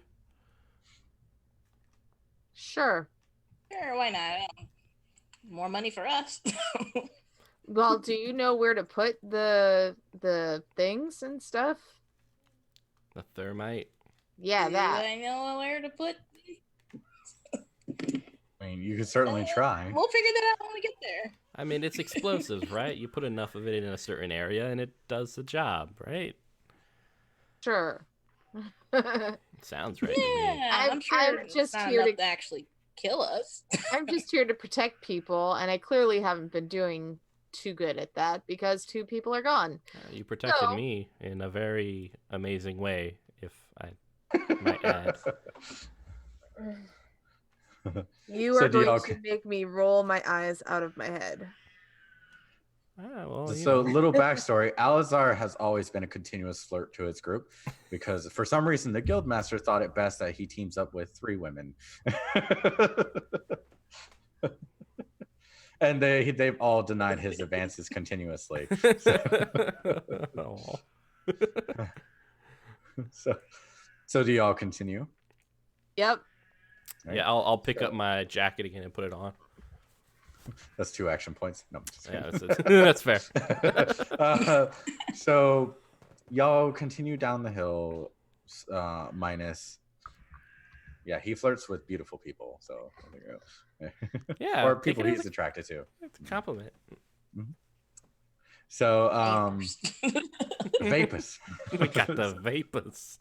So y'all continue down this hill, and it's about 10 minutes walk, and the burning has ceased behind you, and the torch is still bright at the top of the hill.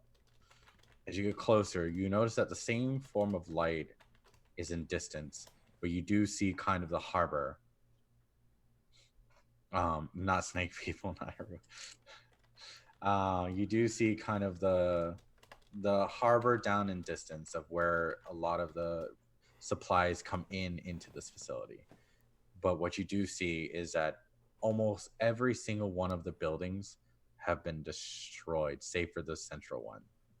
Probably from the initial onslaught of the war, where the place got shelled by the Marathi Navy.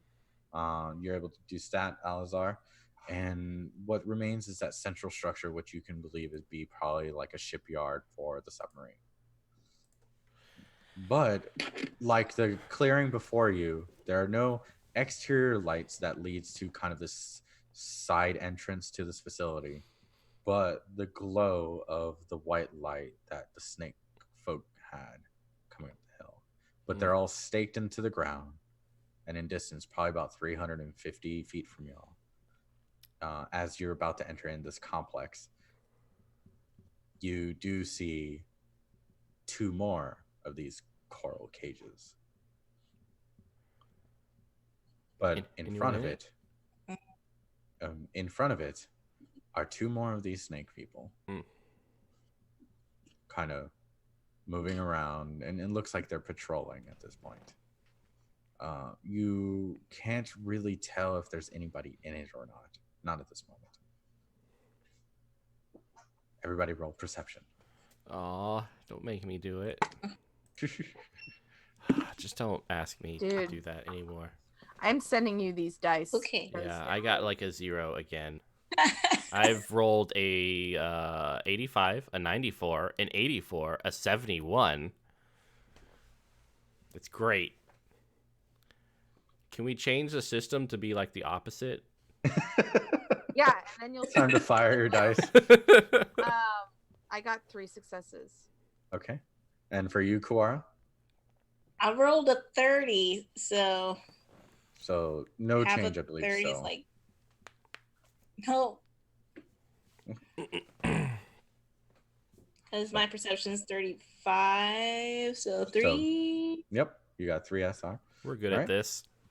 So Elazar, you just kind of Yeah. daydreaming, figure out ways to better flirt with Asena as you're walking down this path. I'm like, maybe there's But flowers. Asena and Kuwara, you tend to kind of stay focused. However, you do see the two that's patrolling. You can see B right over there.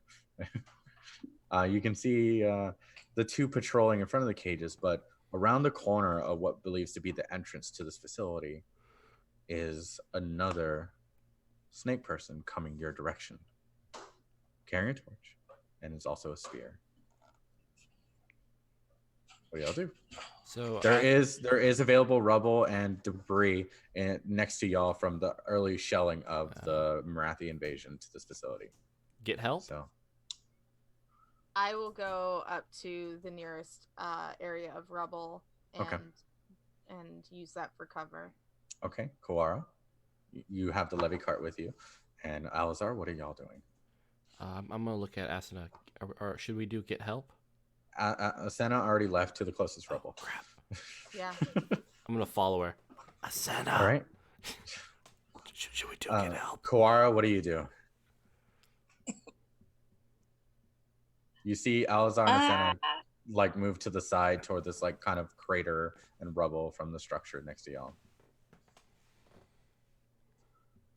Oh, I'm gonna try and squeeze behind them. Okay. So you manage to get down to the depression of the crater. You see the light kind of moving past in front of you as it walks past. So in this case right here, I'm rolling against all of y'all characters' notoriety. So it's kind of an early ping system where it sees if it's noticing any type of like odd things. Mm-hmm. It's not a direct stealth check. It's kind of like a early warning system, kind of like Metal Gear Solid, where it's like, who's there? You know, that type of thing. Yeah. But not necessarily to check you out. So this creature begins to walk past y'all. And then it continues past, seemingly not noticing you. And it goes past and then out the kind of gated, small side entrance that y'all just came through, and then begins to proceed up the hill. Take about 10 minutes. It's the same as you all travel down as it slithers across the ground. But there is still 2 more near the coral cages down by the harbor area that you're about probably 200 feet away from.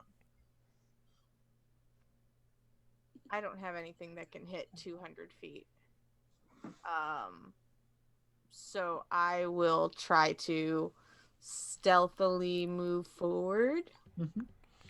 Did everybody follow suit? Yeah. Mm-hmm. Yep. Let's do this. Okay. So y'all begin to creep slowly in between the rubble, the debris, and then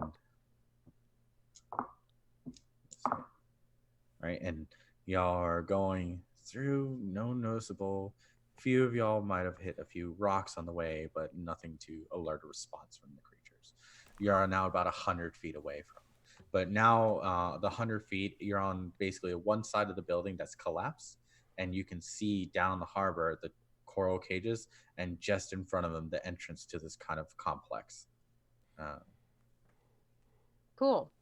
And you do see the 2 snake folks, and you do see folks moving inside of these coral cages, in both of them. What do you guys think? Still on We take out the guards. We find out who's in the coral cage thingy, and if there are people, we get them out somehow. All right, but what's our like strategy? We try to pull one of them away and then attack them, and then we pull the other one away and attack them. Sounds good to me. So I pick up like some rocks, like things that I used to do when I had my dire wolf. When I had Blood Moon, and just like get ready to do some distracting. Okay, so are y'all gonna move closer or anything? Yes. Both Koara and Alazar? Yeah. I want to get like 50 feet. Mm-hmm. Okay. So.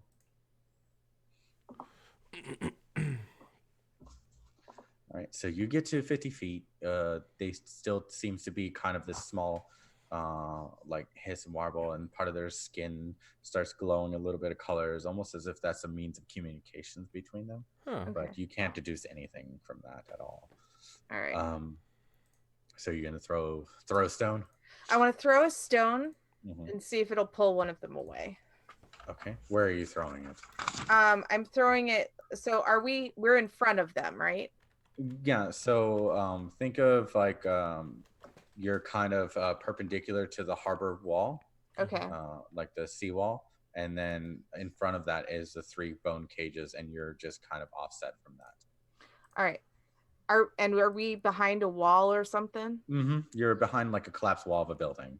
Okay, so I want to throw the stone to almost behind where we are. The thought is that if I get them to pull out past us, then I can get them from behind. I got you. All right. So you kind of rest up against the wall, and the rest of y'all are kind of holding up against the wall of this collapsed structure as well. Right? So the center, you toss the stone? Yes. Right? Rolled 100 for that one. They didn't notice anything. And one of them kind of like slithers and just kind of perks up a bit. Just then resumes its kind of like normal stance.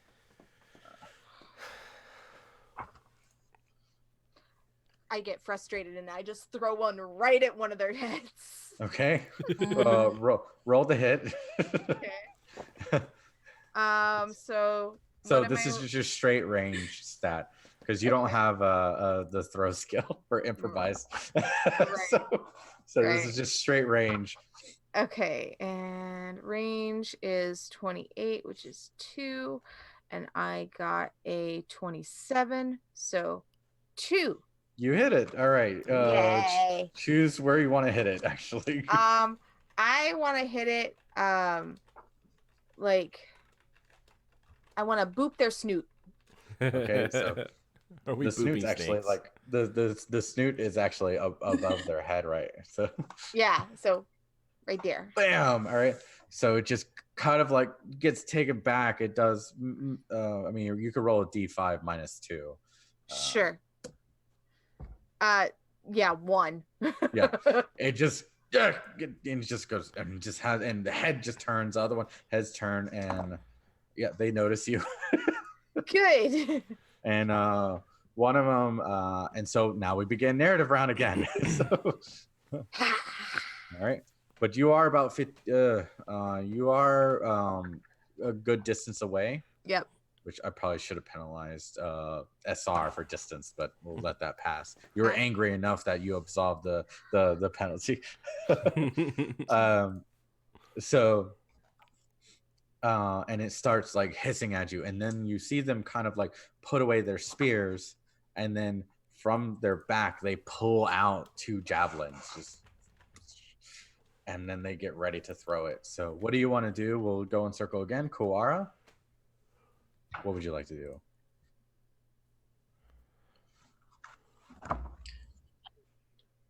So as I see them pulling their spears, I'm going to what else do I have?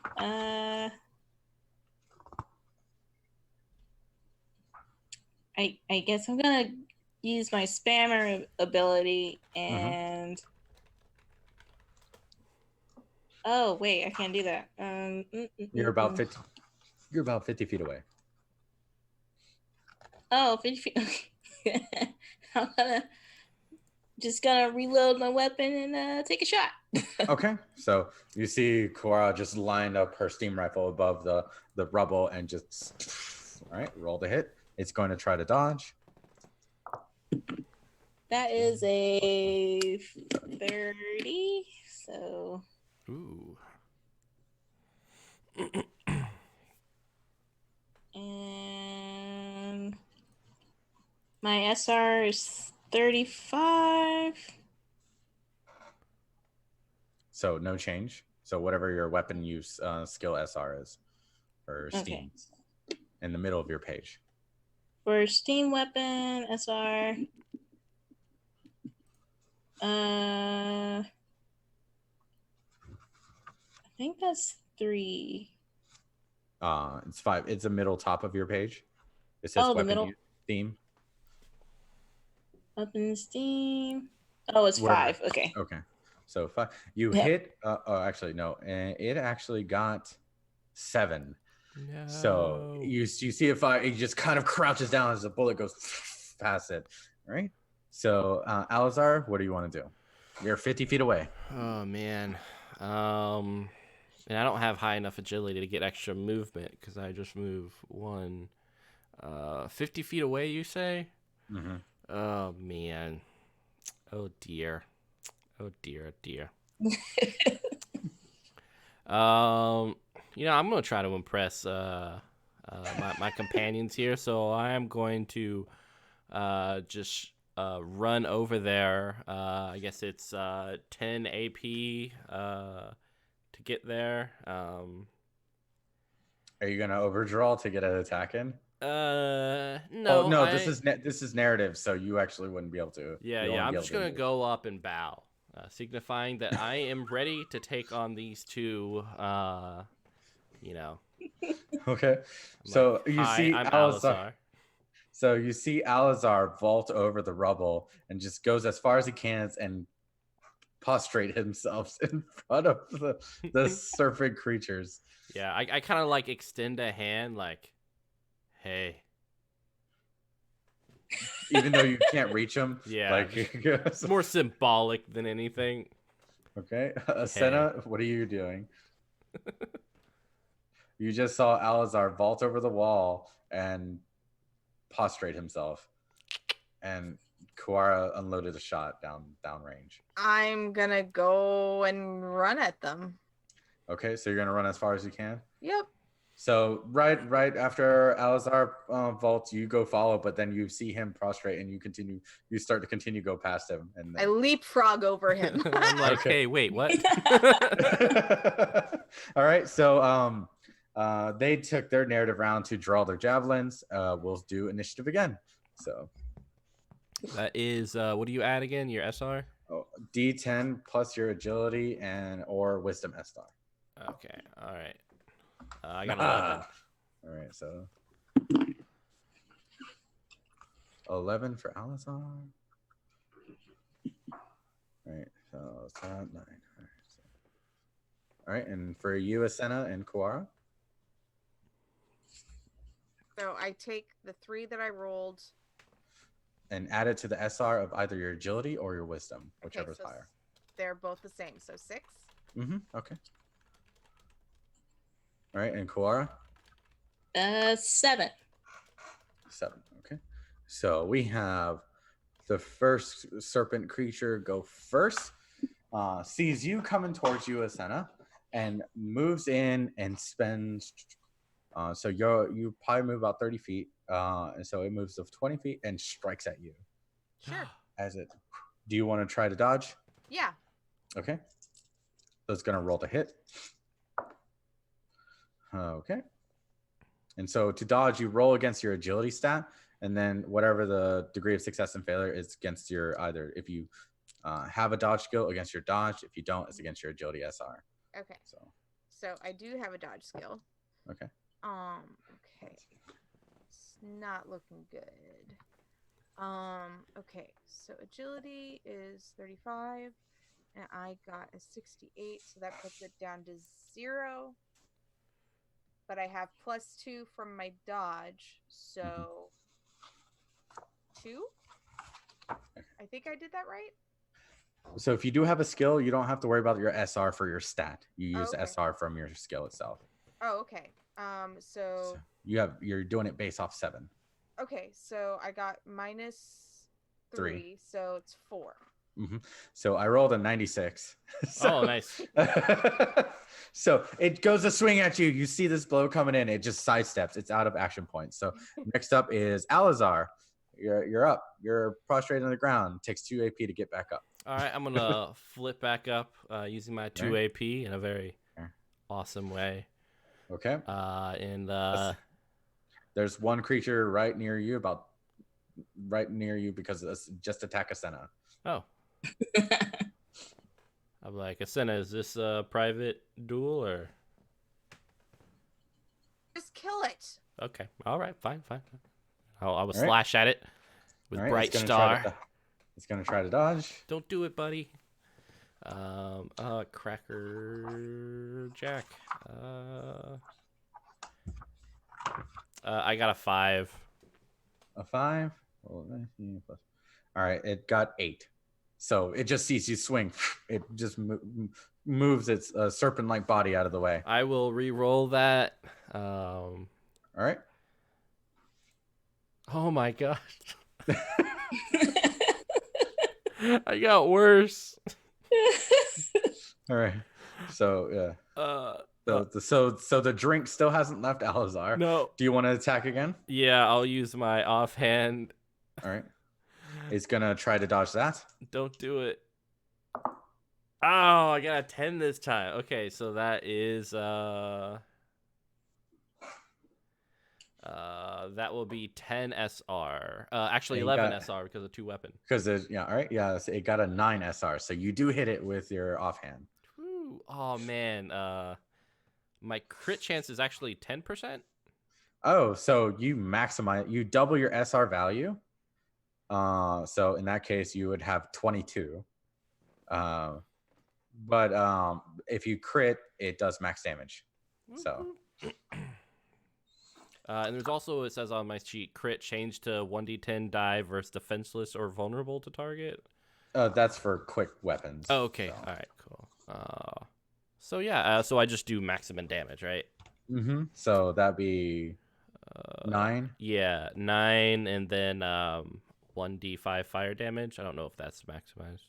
Well, you attacked with your Bright Star, so this is Night Howl now. Oh yeah, Night Howl. So okay. 1d5 electricity damage. So it'd be 14 damage overall. Wow. So you roll to see hit location. You just roll 1d10. I got a 4. That's torso again. So you see the creature. You miss with Bright Star, but then you got this clean strike with Night Howl on its torso as you cut across it, and you do the small incantations to activate your enchanted daggers, and then the electricity echoes from it, and it sends it flying. Right, and because you did a power hit to the torso, it gets sent flying 15 feet from you. Yeah, I come like knock back. Shuriken. With like my dagger, and I land and look at. So it kind of like skirts next to the its buddy that it just left in front of it. So.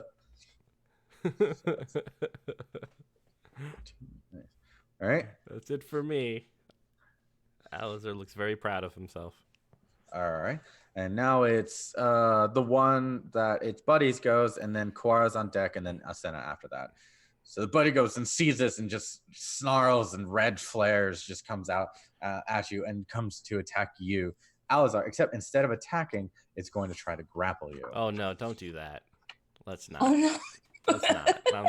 I'm not happy about that. So, strength? No, I don't want to. Yeah, you gotta. Everybody gets 1. 0 SR. 0 SR.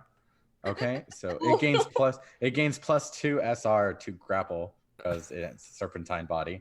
So it grips you and coils around you for its first as it moves and spends AP, and it's going to use the remaining of its action because you're defenseless. You can't dodge or parry now.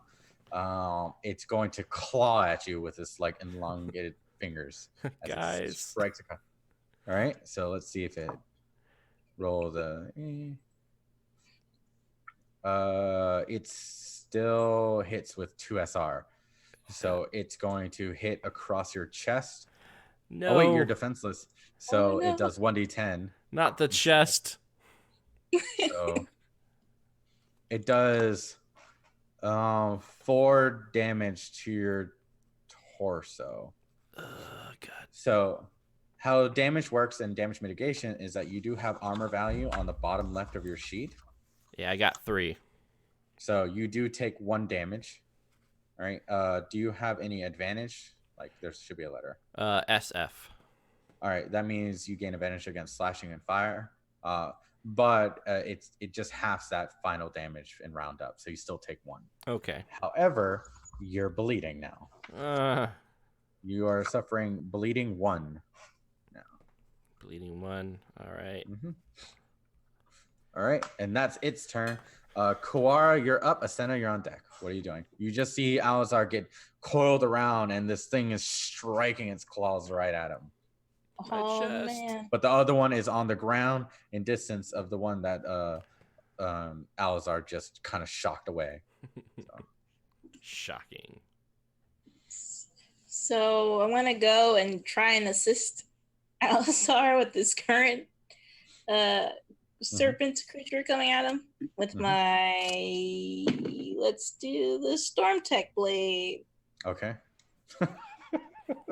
Don't hit Alazar. Yeah, please don't. All right. But then he would have a scar from her. I'd have a scar from her. It'd be great. It's a rite of passage. Just let it happen. Oh God. Oh, no. So roll to hit, and you'll use your weapon use similar to your range one. Like there's a skill for weapon use tech or swords, and you'll have a -4 SR penalty to hit. Okay.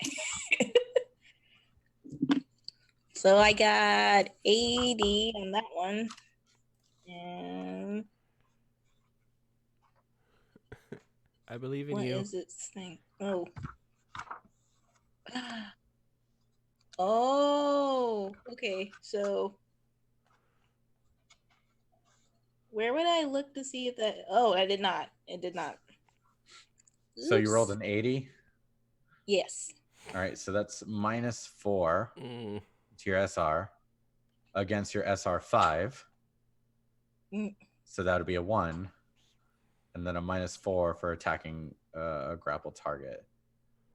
Okay. So that would be -3. So you do hit Alazar. My chest. All right. You keep manifesting these things against yourself, and it's gonna happen. It did hit your torso. So go ahead and roll damage. But you can choose you're to lucky. use It's 1. Okay. All right. So you take 3 damage. Your armor takes it all. And you can choose to use your shocking module on it if you want to. Don't you do it. Oh. It does take 4 charges, and so you only have 40. So. That's cool. I'll leave it. So you see Kawara move up and swing, and it misses the tail body of this creature, serpent-like creature, and hits you right in the leather armor, but it doesn't go through. And you can look at Kawara, and she's like thinking about turning it on, but then doesn't. Don't you do it. Don't you All do right. it. And so you move the distance to cover that ground, and then you drew your weapon and attack. So that'll be all of your AP. So. Okay. Thanks, Quara. Asena, you're adjacent to the creature that's grappling Alazar, and then there's a down creature 15 feet away from you in front of. Right, but the down creature is just down. Yeah, right? it's still moving. Oh, it's still moving. It's still alive? Yeah, it's on the ground though. It's just it. Great. I'm gonna run up to it, take my my spear, and just Okay, roll to right in hit. its head. Right. So Okay. it's gonna try to dodge. So Don't do it. Okay.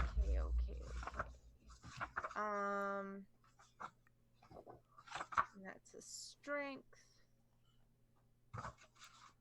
And then I'm doing that against the weapon.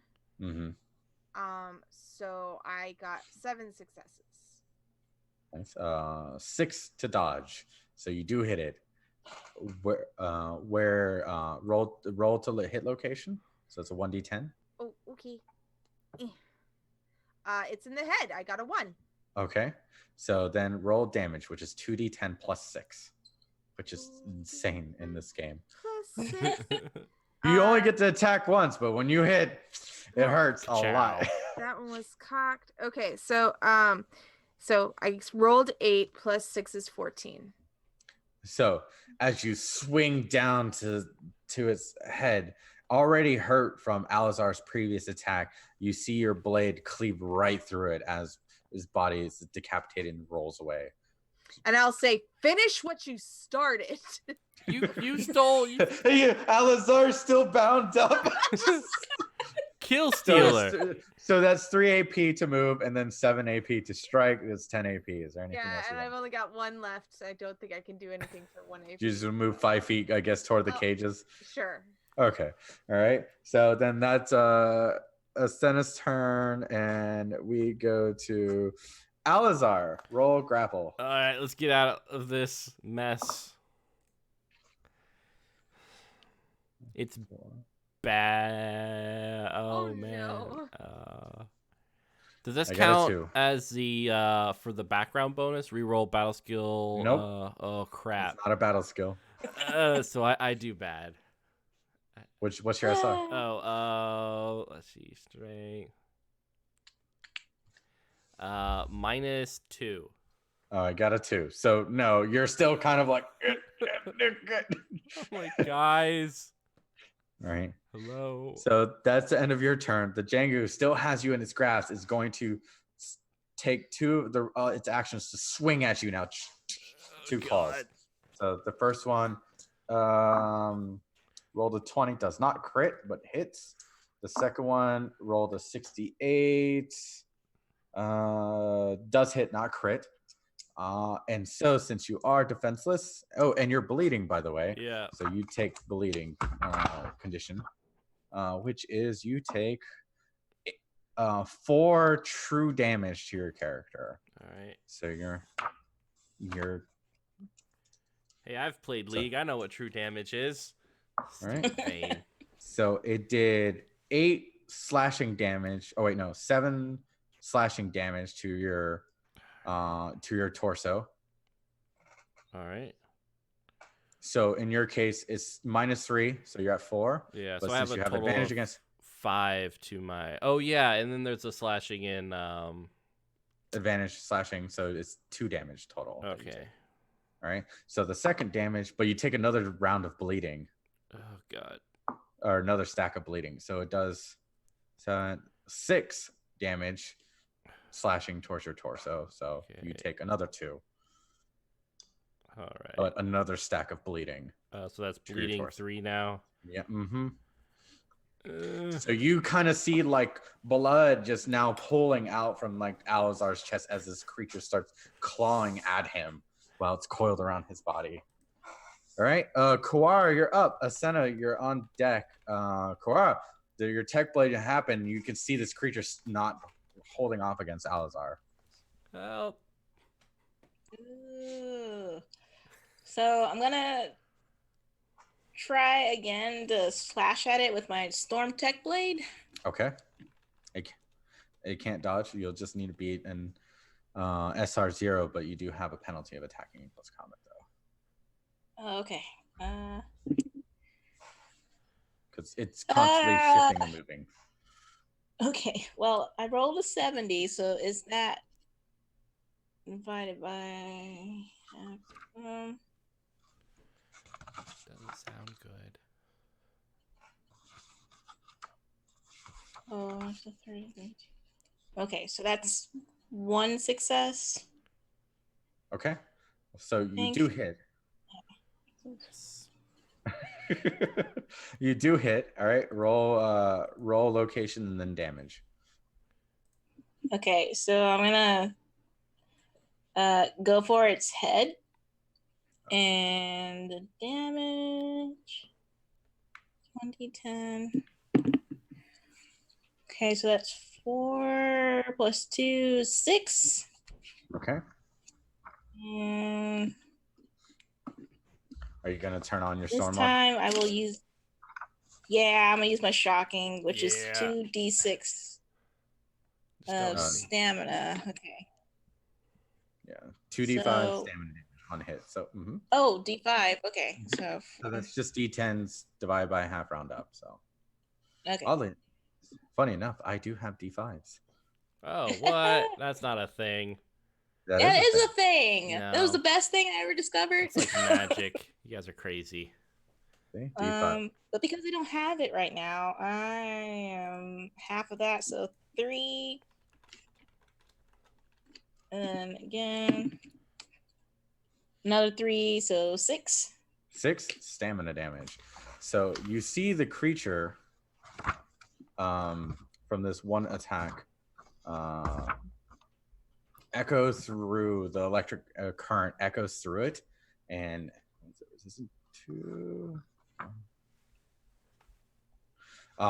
you see the shot go through its body, and it almost it's enough to almost affect Alizar, but not enough to do anything. As you feel this tingle go through your body, but then it just unwraps and then just collapses to the ground unconscious. And there's Alizar standing there, just kind of blood, just kind of, and then you see now the now unconscious serpent-like creature on the ground, and what do y'all do? Can I stop said bleeding? You can spend action points to remove bleeding, but before that happens, you take 6 true damage. Oh god. All right, so I am at 5 damage to torso and 10 true damage overall. Ooh, do I have anything that can help? Hi, anybody out there? Yeah, hold on, buddy. We're kind of dealing with a bigger issue here. Is that you, Alizar? Yeah. You recognize the voice to be Eyeless. Hey, Eyeless. How's it? See, I told you. How's it hanging? Hey, we got captured by those creatures. Aren't they lovely? They're wonderful creatures. Like, hey, Jar, how's it going? Now, hi, Alizar. These are lovely. I've been reading up on like possible myths and stories of these things, and it's wonderful to see you managed to capture one alive. Is it dead? Is it dead? Is it dead? Like she starts kind of crying. The one that you made unconscious around Alizar. Oh. Don't kill it! Don't kill it! Don't kill it! No, keep it there. Keep it there. Help me out of this cage. Help me out of this cage. It's And she's kind of like rambling at first, and Alizar, you're like kind of recovering your bleeding, stopping the bleeding. Yeah. So like, I'll just go over there and smash the coral thing until I see it break. No. You don't need to do that. You don't need to do that. She kind of points to like the torch that the creatures have. It's like, oh, the Jengu, they use these magnesium torches to for light, but I think it might be hot enough to melt through these things. Huh. Dude, go grab one. Here, okay. I got this. You're still bleeding. You see, he holds up the hand to kind of like pick up the torch, and just blood is just like it's just kind of coming down the hand. Blood's so like, part of the business. I'm just gonna snatch it away. All right. Hey, you hit me. Yeah, I did. Because you went up and bowed before our enemy. Don't show your back, and then I just take the torch and bring it over to the coral. All right, so so Kuara, you take the torch and you hold it, and it does begin to start burning through it, like almost like a welding torch that you're used to, and it starts clearing away, and you start making a hole large enough for Jaira and Eyeless to go, and then you hear this, "Hey, free us too!" from another cage right next to it, right next to that one. Eyeless. We were stationed here. We're Marathi. Oh. We will get you on the way back. But but you've seen these things. Yep. They're crazy monsters. We're just Marathi engineers. And if you're in there, you're safer. But we can help you fight them. There's some larger ones inside. Hopefully we're not going to fight anymore. And once we've done our job, then we'll come get you and we'll get the heck out of Dodge. Eyeless comes is like, I think we might need the extra help. And Jaira chimes in, it's like, there was a bigger one that kind of had this elaborate ornamentations on okay, but is taking them out a requirement of what we came here to do? No. I can. Oh, you brought the levy Oh, cart. hold on. She kind of goes over. Wait a We did. second. Wait a second. Uh-huh. If we have them, we can totally use them as a decoy, so we don't take as much damage as they do. Yeah, guys, are you okay with being Possibility. decoys? It's better than staying here and getting sacrificed. Yeah, there you go. Yeah, they're Uh, Yeah, no. willingly going to be our shield. Eyeless looks at you. He's like, I'll take them to the armory so they can at least fight back. Oh, okay. Well, before we rescue them, I need you guys to renounce Mathari, Marathi. No. Do you want to stay there? Fine, You can be we sacrificed, renounce. that's cool. Loud and Fine, proud. we renounce Marathi. All right, there we go. All right, let's let him go. You are so trusting. It is a wonder you are alive. I He's agree. still a little drunk from the day before, so So Jaira pops out and goes to you, Cora. I was like, so did you bring the levy cart? yeah. It's where did I where is leave it? it? You left it behind the rubble. Yeah, just follow me. I'll lead you back All to right. the spot. So as you turn around the corner, right, and you go down to the rubble, you see that one Jengu, as Jaira calls it, coming down the hill that passed y'all earlier. You stare at it. It stares at you, and it sees Jaira, and books it. Shoot it. Do you wanna shoot Okay, it? I'm gonna pull out my steam gun and take a shot. All right. So roll to hit. Oh Just my gonna try to dodge. Hey, it's a 0. So, Do you roll to 0? yep, that's a straight 0. So, Well, what'd you roll? the percentile die. Was I supposed to roll the 10? No, percentile die. Yeah, it's a double 0. Sorry.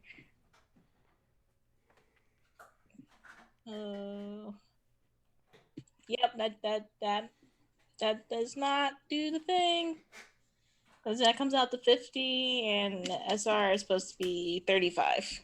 Okay, so it dodges your bullets and then it just goes into the woods and disappears. Guys, What? Oh I no, thought we oh no, we could have had another one. Oh, Jaira seems very disappointed at this notion, and so she goes like, "Oh, we did get the one that's unconscious over there." Yeah. And so she brings back the levy cart and goes reunite with you, and you finally cut through the last of the 2 Marines as they stop out, and they appreciate things, and the party gathers together. Jaira takes something out of like this tech bag she has, almost like a sedative of sorts, and then applies it to the Django that you made unconscious. It's like, all right, he won't be waking up anytime soon. Do Right. you just have that in general, or was that specific for this mission? Oh no, I brought a med pack just in case. Oh, show her my extravagant chest. You seem fine enough. And plus, she hands you a catalyst. She hands you like a catalyst stone. It's like, plus this has healing magic in it, All right. but it's gonna make you exhausted though. Oh. Okay. Thanks, Jara. It's Jaira. Jara. Yeah. Jaira. Jara. Yeah. I've been saying it right. Yeah. Maybe after this mission we can talk about it. I know like this awesome place. I'm sorry, I don't speak with someone that's not very smart. And she continues moving the levy cart past you. and of course, it's gonna pat Alizar in the back. it's okay. Holy crap, man. Eyeless is like, all right, so this is where the submarine should be, and he points to the opening. And the Marines are as it's like, yeah, that's where they've been. That's been where they've been taking our brothers and sisters. We don't see them return. Brothers and sisters? What? Marines. Oh, Fellow Marines. Yeah. That's a strange turn of phrase. Well, we're not from here, so Yeah. It's true. Yeah, I don't fear the worst for them because it's been a while Yeah, if they're anything like your other people above, they're dead. Wait, what happened to them? They're dead. They're yeah. Did- Life has been So I extinguished. thank you for this opportunity. We we want to be able to fight back. Hey, you've earned it. You've said what I've wanted you to say, and if you come out of this alive, All right. I don't So, know. Who's to say you can't come back and live a full life with the rest of us?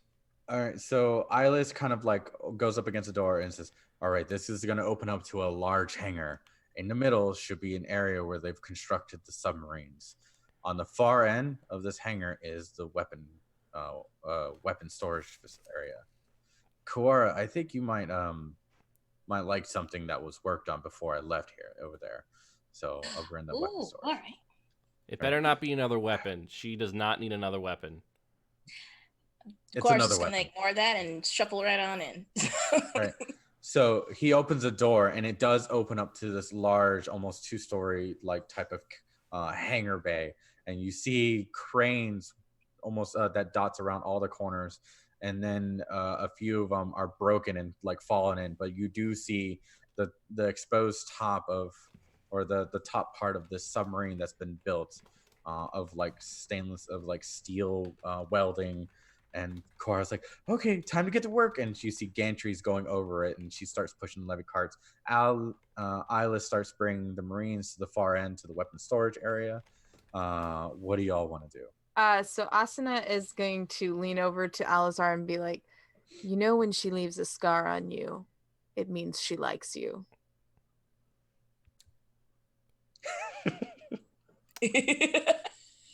We're talking about the snake, right? Or are you talking about Kuara? Talking about Kuara. Oh. You saying she tapped this for a reason? I mean, she did take me out to dinner after she shot me in the behind Oh. as a way to make it up to me. Well, if you excuse me, I'll escort Kuara and make sure she's safe. Sure. Thanks for looking out for me. Sure. Hey, Kuara, I'm going to follow you. Where are we going? So, help me. you see Jara's like, Kuara, do you mind helping me place out this thermite? Oh my God, Shara. Yep. Right. So they okay. So you go with Jara, and then you go on top of the submarine, and you start laying out the thermite as per Jara's instruction. Asena and Alazar, what are y'all doing? It's a large open structure that has a gantry in the middle that goes over the submarine, water underneath it where the submarine is placed that appears to go out to sea underneath the walkway, and the weapon storage. And on the far end and on the near end is collapsed wall from the early shelling, but there's still structural integrity. But on the back end of the storage complex from where you enter are 3 doors that leads deeper into the facility. So I'm gonna go, because we're at the place where we're gonna destroy the submarines. Yes, Okay. Jara and Kuara are actively placing thermite to scuttle those submarines. So I'm gonna see if I can find a way to block the doors so that if something tries to come through, it can't. So like some of the destroyed rubble? Yeah. Okay. So you go over there. Alazar, what are you doing? All right. Well, Kuara is occupied, and I don't want to play with explosives. Can I do a cursory glance inside the sub? That's nearby, right? Well, the subs, but they're actively placing thermite, and Jara's like, I wouldn't be in there while we're placing this on this vehicle. That's fair. I'll do some scouting then, just to take a quick peek around the different corners to make sure that we got no one coming up on us. Are you going to like the doors that lead further in? Mm-hmm. All right. So you go up to it, and you can see Asena beginning to put like cinder blocks and large blocks in front of one of the doors. We start peeking in through the center door, and you look in, and it looks to be kind of this destroyed or not destroyed, but used like storage facility. Like you see like some papers, some like cleaning supplies, just general like facility type of equipment. And but on the far end, there's another door that you can see kind of goes to a hallway of some sort.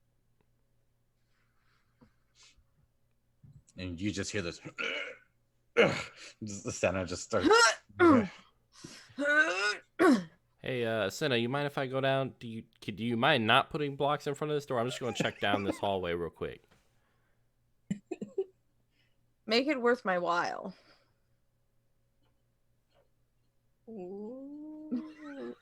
Show a little shoulder. You do 2 action points to take off your clothes. Worth your while. All right, fine. All right. So, Kuwara, as you begin placing, you see Eyeless and come out with the Marines, and the Marines are kitted with 2 steam rifle, each one having a steam rifle. Eyeless still has his normal weapons and gear, but he's carrying some type of nice, fancier looking rifle of some sorts, and he hands it to you. He says, "This is an experimental arc slinger." He hands it to you, and you look it over, and then this is actually listed in the items. What page is that?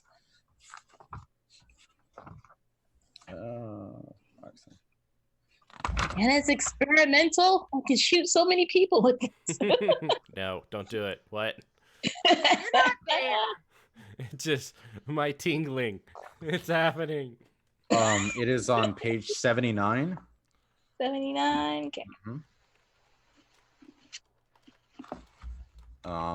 Because he hands it to you because he says it takes a lot of charges to use. But effectively, he says from last time when they were doing testing, it essentially shoots lightning out of it. I'm getting a feeling from you. All right. So he goes and posts up with the Marines. He looks around and says, "Where's Alazar?" Jared's like, "He went inside further." He's like, "What?" It's like, "We need to take care of this first. We're gonna go in anytime soon. We got to get the archive of items or the research files." What? Where? Which room was the research files in?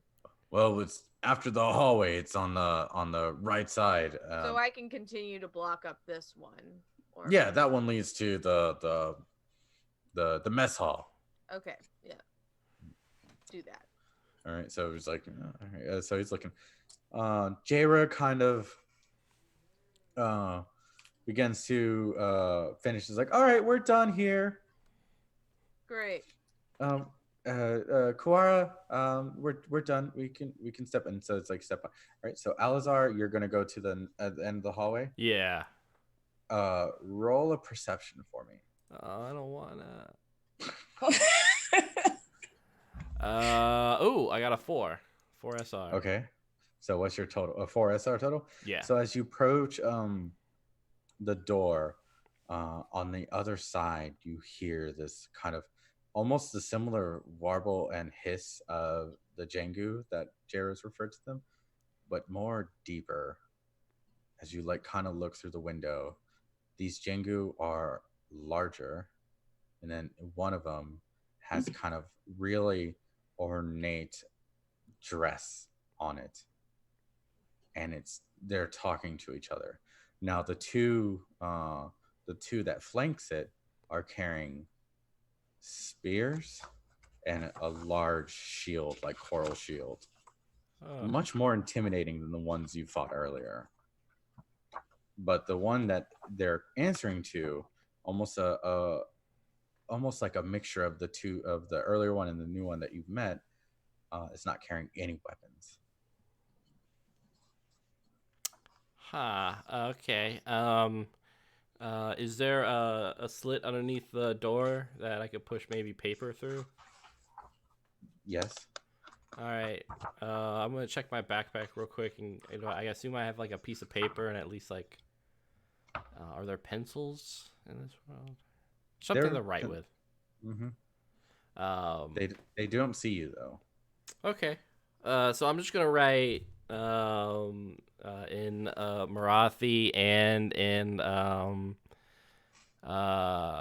Kangali. Hello. Signed Alizar.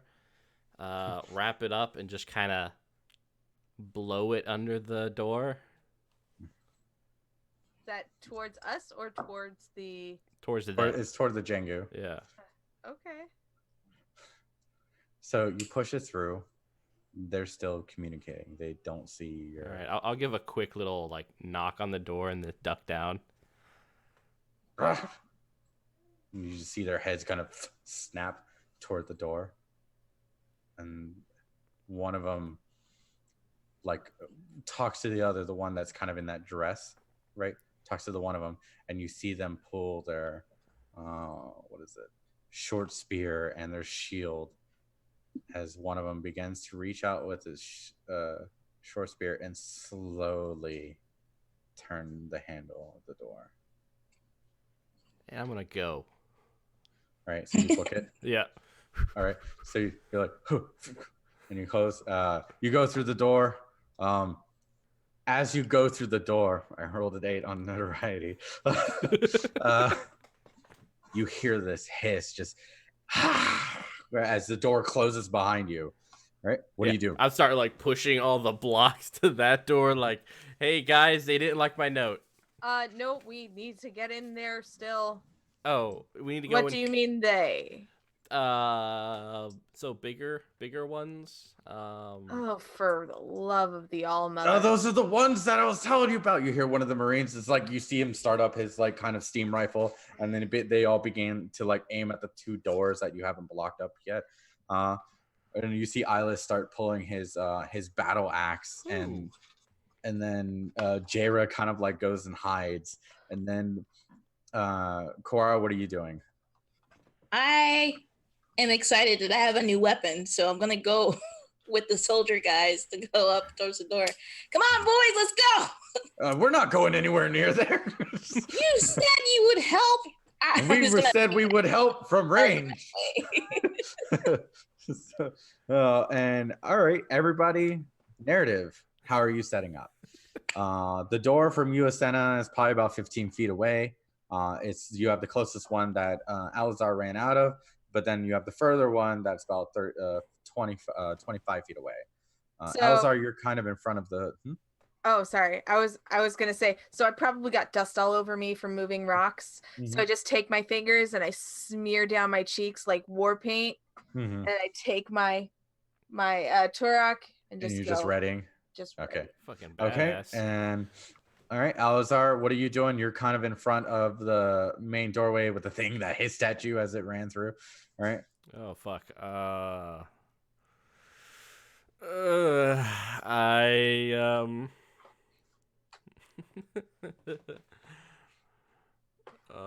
I am going to. We got a new person that subscribed with Twitch Prime. Oh yeah, Mr. Smith. Mr. Smith. Thank you very much, my dearest friend. You the best. All right. We do the dance. Whoa. All right. All right, that's enough. I'm going to open the door and get into the sexiest battle pose I can manage. You open the door, there's nothing there. Are they coming? What? So that's the end of your narrative. Cora, what are you doing? You like open the door, it's like, hello. Yeah, what the? Maybe they read the note. Maybe they read the note. Cora, what are you doing? The arc slinger, you can tell, has a pretty minimal range compared to your steam rifle. So I'm going to use my arc slinger to kind of corral 2 of our soldier people that were helping us. Coming this way. Hey, what are you doing? Why are you pointing that at us? I'm just gonna move them towards the door. Okay, so they're about halfway. They're about 30 feet away now as they Okay. come across the gantry and everything.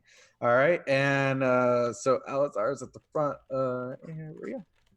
All right, and you see Eyeless kind of taking care of the other door, almost similar to what you are doing for that first one, Asena.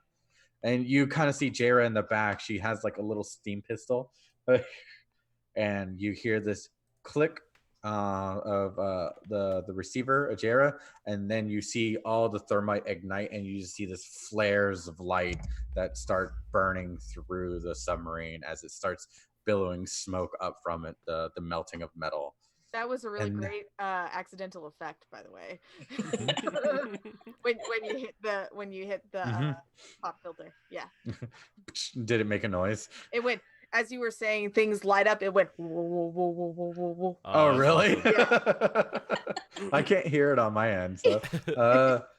So then on the far door, you see it open. 3 of these larger Jengu burst out, 2 with spears and shields, the third one with a dagger in its hand. Everybody roll initiative. Yeah. Never. Never. I got a 7. 11. I got 7, 11. 8.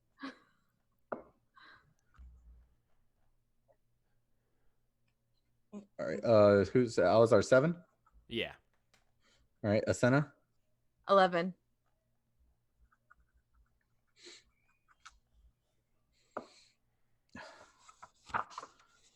All right.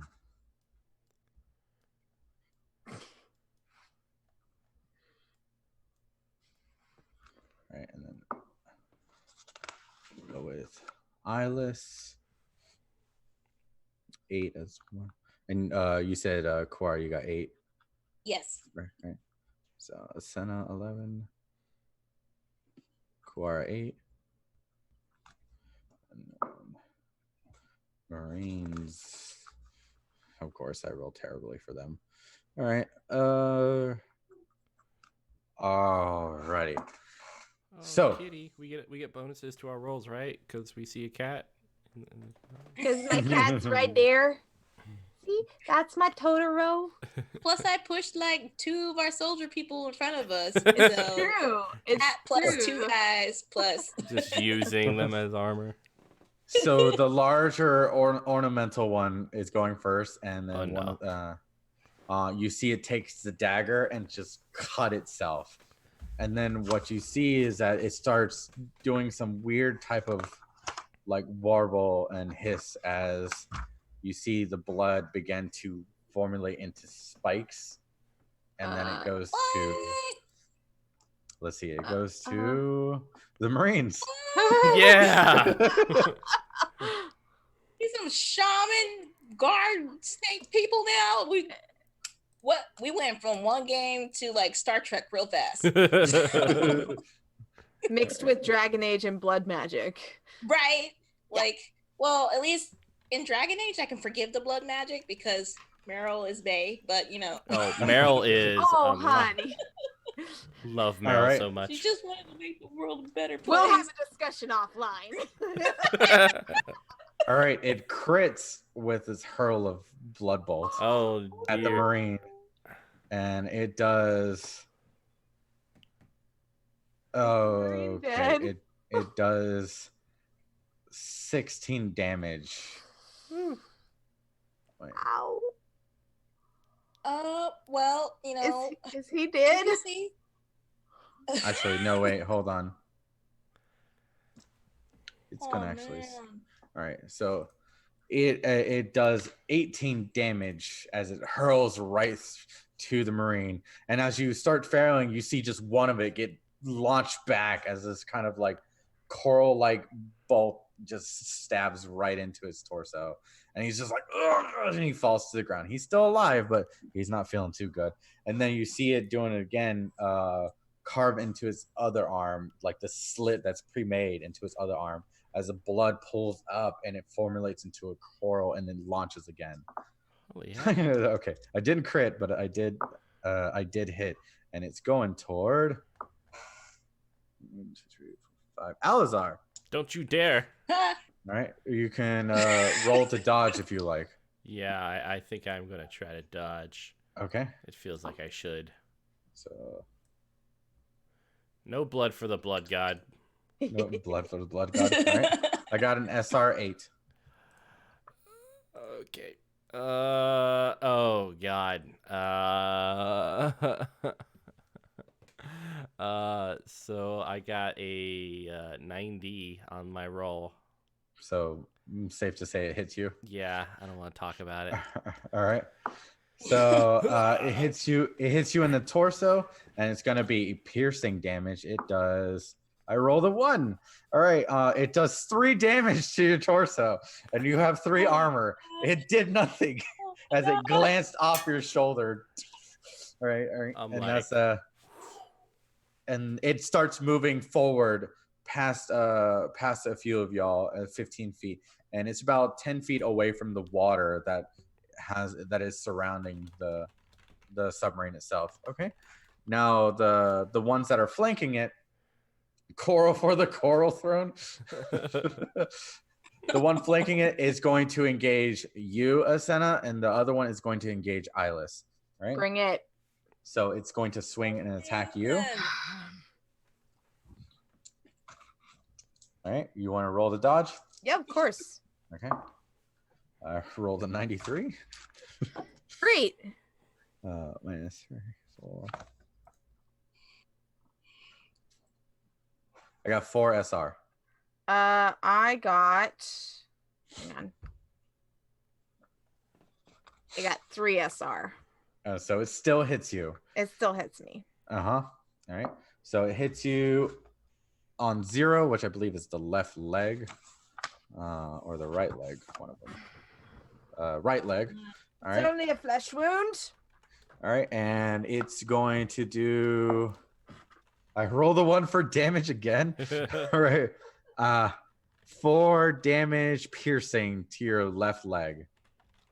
Okay. Oh wait, it's penetrating. I get to roll additional damage and choose the highest. All right, roll a 5 instead. So 8 piercing to your left leg. Okay. No, her so leg. Does that take my leg out? No. So on the bottom left of your sheet, you see your AV, your armor value. Yeah. That's how much you subtract from the damage. Mm-hmm. So And that makes it 3. Mm-hmm. But you do have advantage against piercing, so it halves that round up. So you only take 2 damage out of your total 26. Okay. So you actually have armor good against them. How lucky, right? So it swings, it moves, it swings. That's all it can do, and it just hisses at you. I hiss back. All right, so that's don't fight. The other one swings at Eyeless. Eyeless dodges out of the way.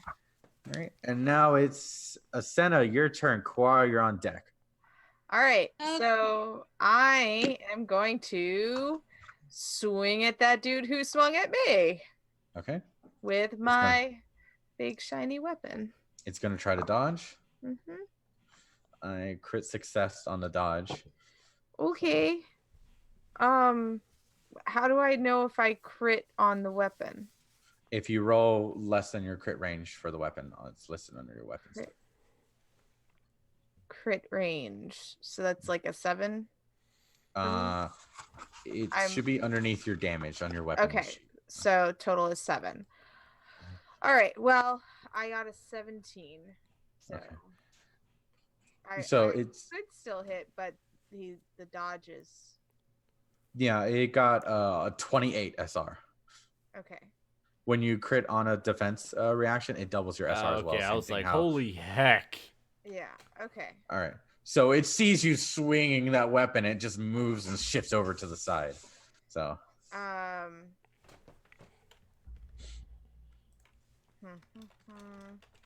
And it kind of does this like chuckle, like.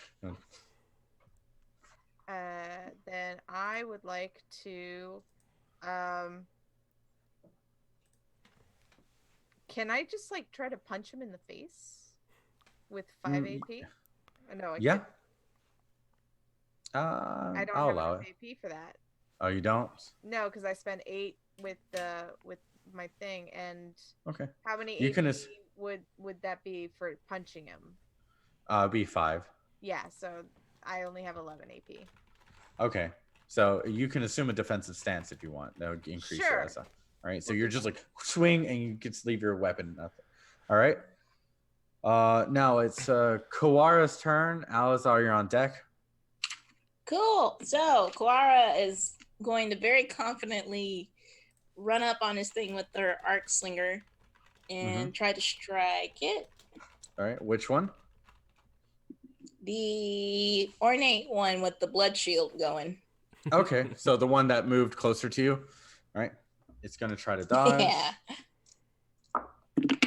Whoop. What? Okay. That is 25. So that's 3 SR. Oh, no. Just 2. 2 SR. Mhm. All right. I rolled terribly and I got 2 SR. You hit. Cool. Ow. So it's going to take 2d10 of damage and cause it a stagger. So first one, what is that? Is that a 6 or? Oh, okay. So that's a 9 on the first one, and second one, it's a 2. And then that's plus 2. So that is 11. 11 total damage. Oh, sorry. Like 9, 12, 14. Sorry, 14. 14 total damage. All right, let's And that's the stagger. stagger. Nice. Whoop whoop. Technomancer. Get it. So as you rev up, you hear this lightning that just comes shooting out of this experimental weapon. All right, so it has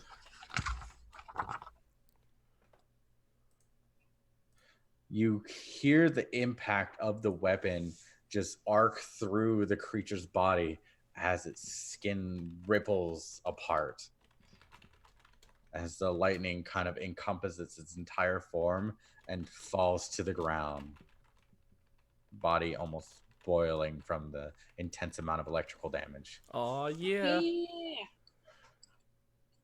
That's That why was I was like, oh, I did not dodge that. I rolled terribly. Oh no. Oh, it's disoriented, just in case you want. And which one was that? That was the blood magic one. Oh snap. Yeah, you're welcome. Yeah. All right. Wow. Okay. All right. That goes my plan. But you have 16 charges left because you spent 20 and then 4 on your previous. So. Cool. All right. And you had to spend your round to do a charge up on it to be able to fire. So that'll be. Yep. That's right. it for me. Right.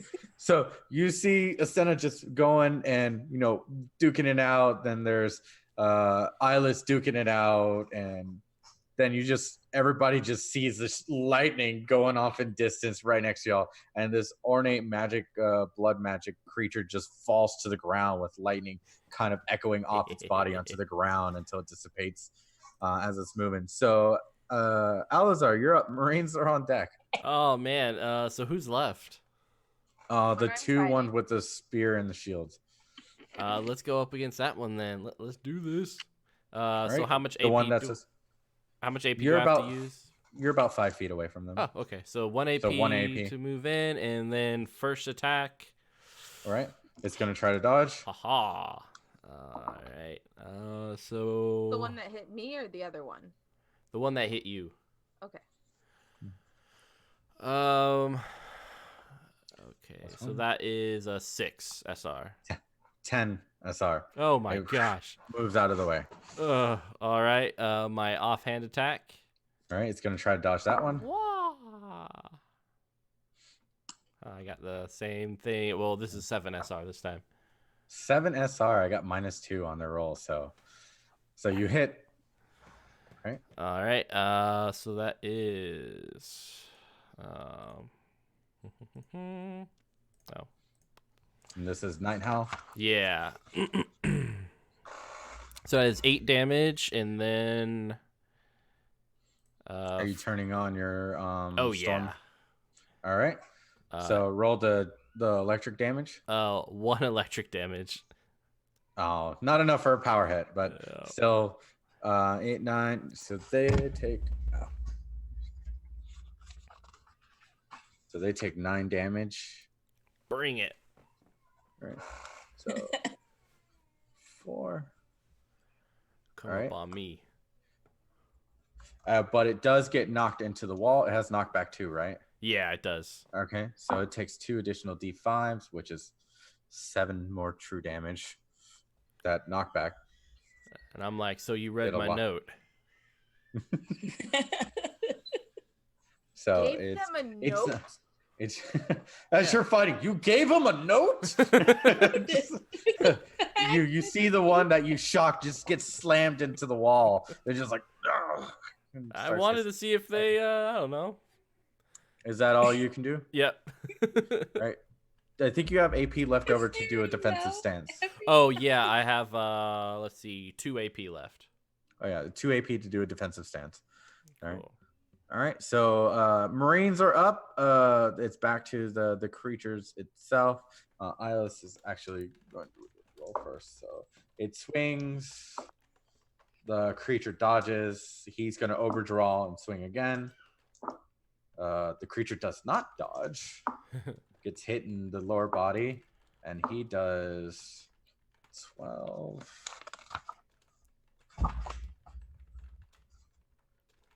Geez. Okay. Oh, he's really strong. Oh yeah.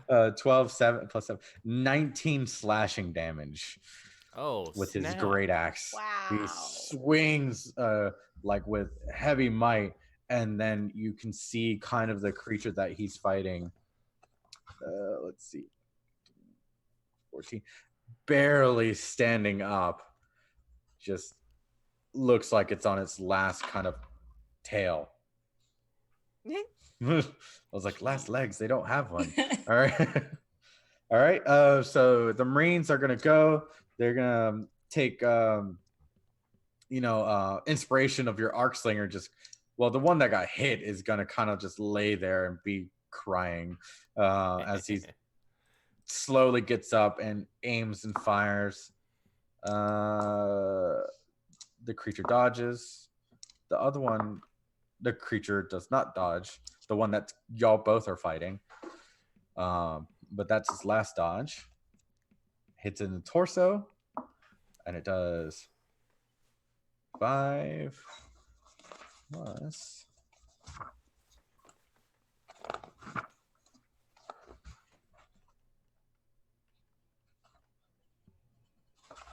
5 plus 7. Oh, that's enough to kill it.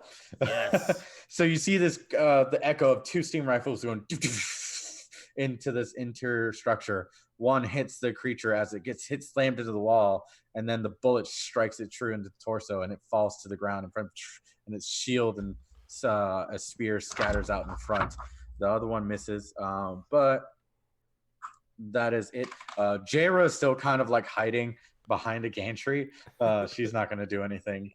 And the one that's kind of remained, like, just looks around, just hisses at all of y'all, that the one that got hurt by Ilis a lot, and sees its charge kill, and uses all of its AP to just storm into the water. Damn right. And it goes, all right. Good looking out for me, Quara. Jeez. Okay. oh, I wanted to use more blood magic. All Not right. today, listen, man. So Yeah. Hey. was the blood magic one the one with the dress? Yeah. Okay.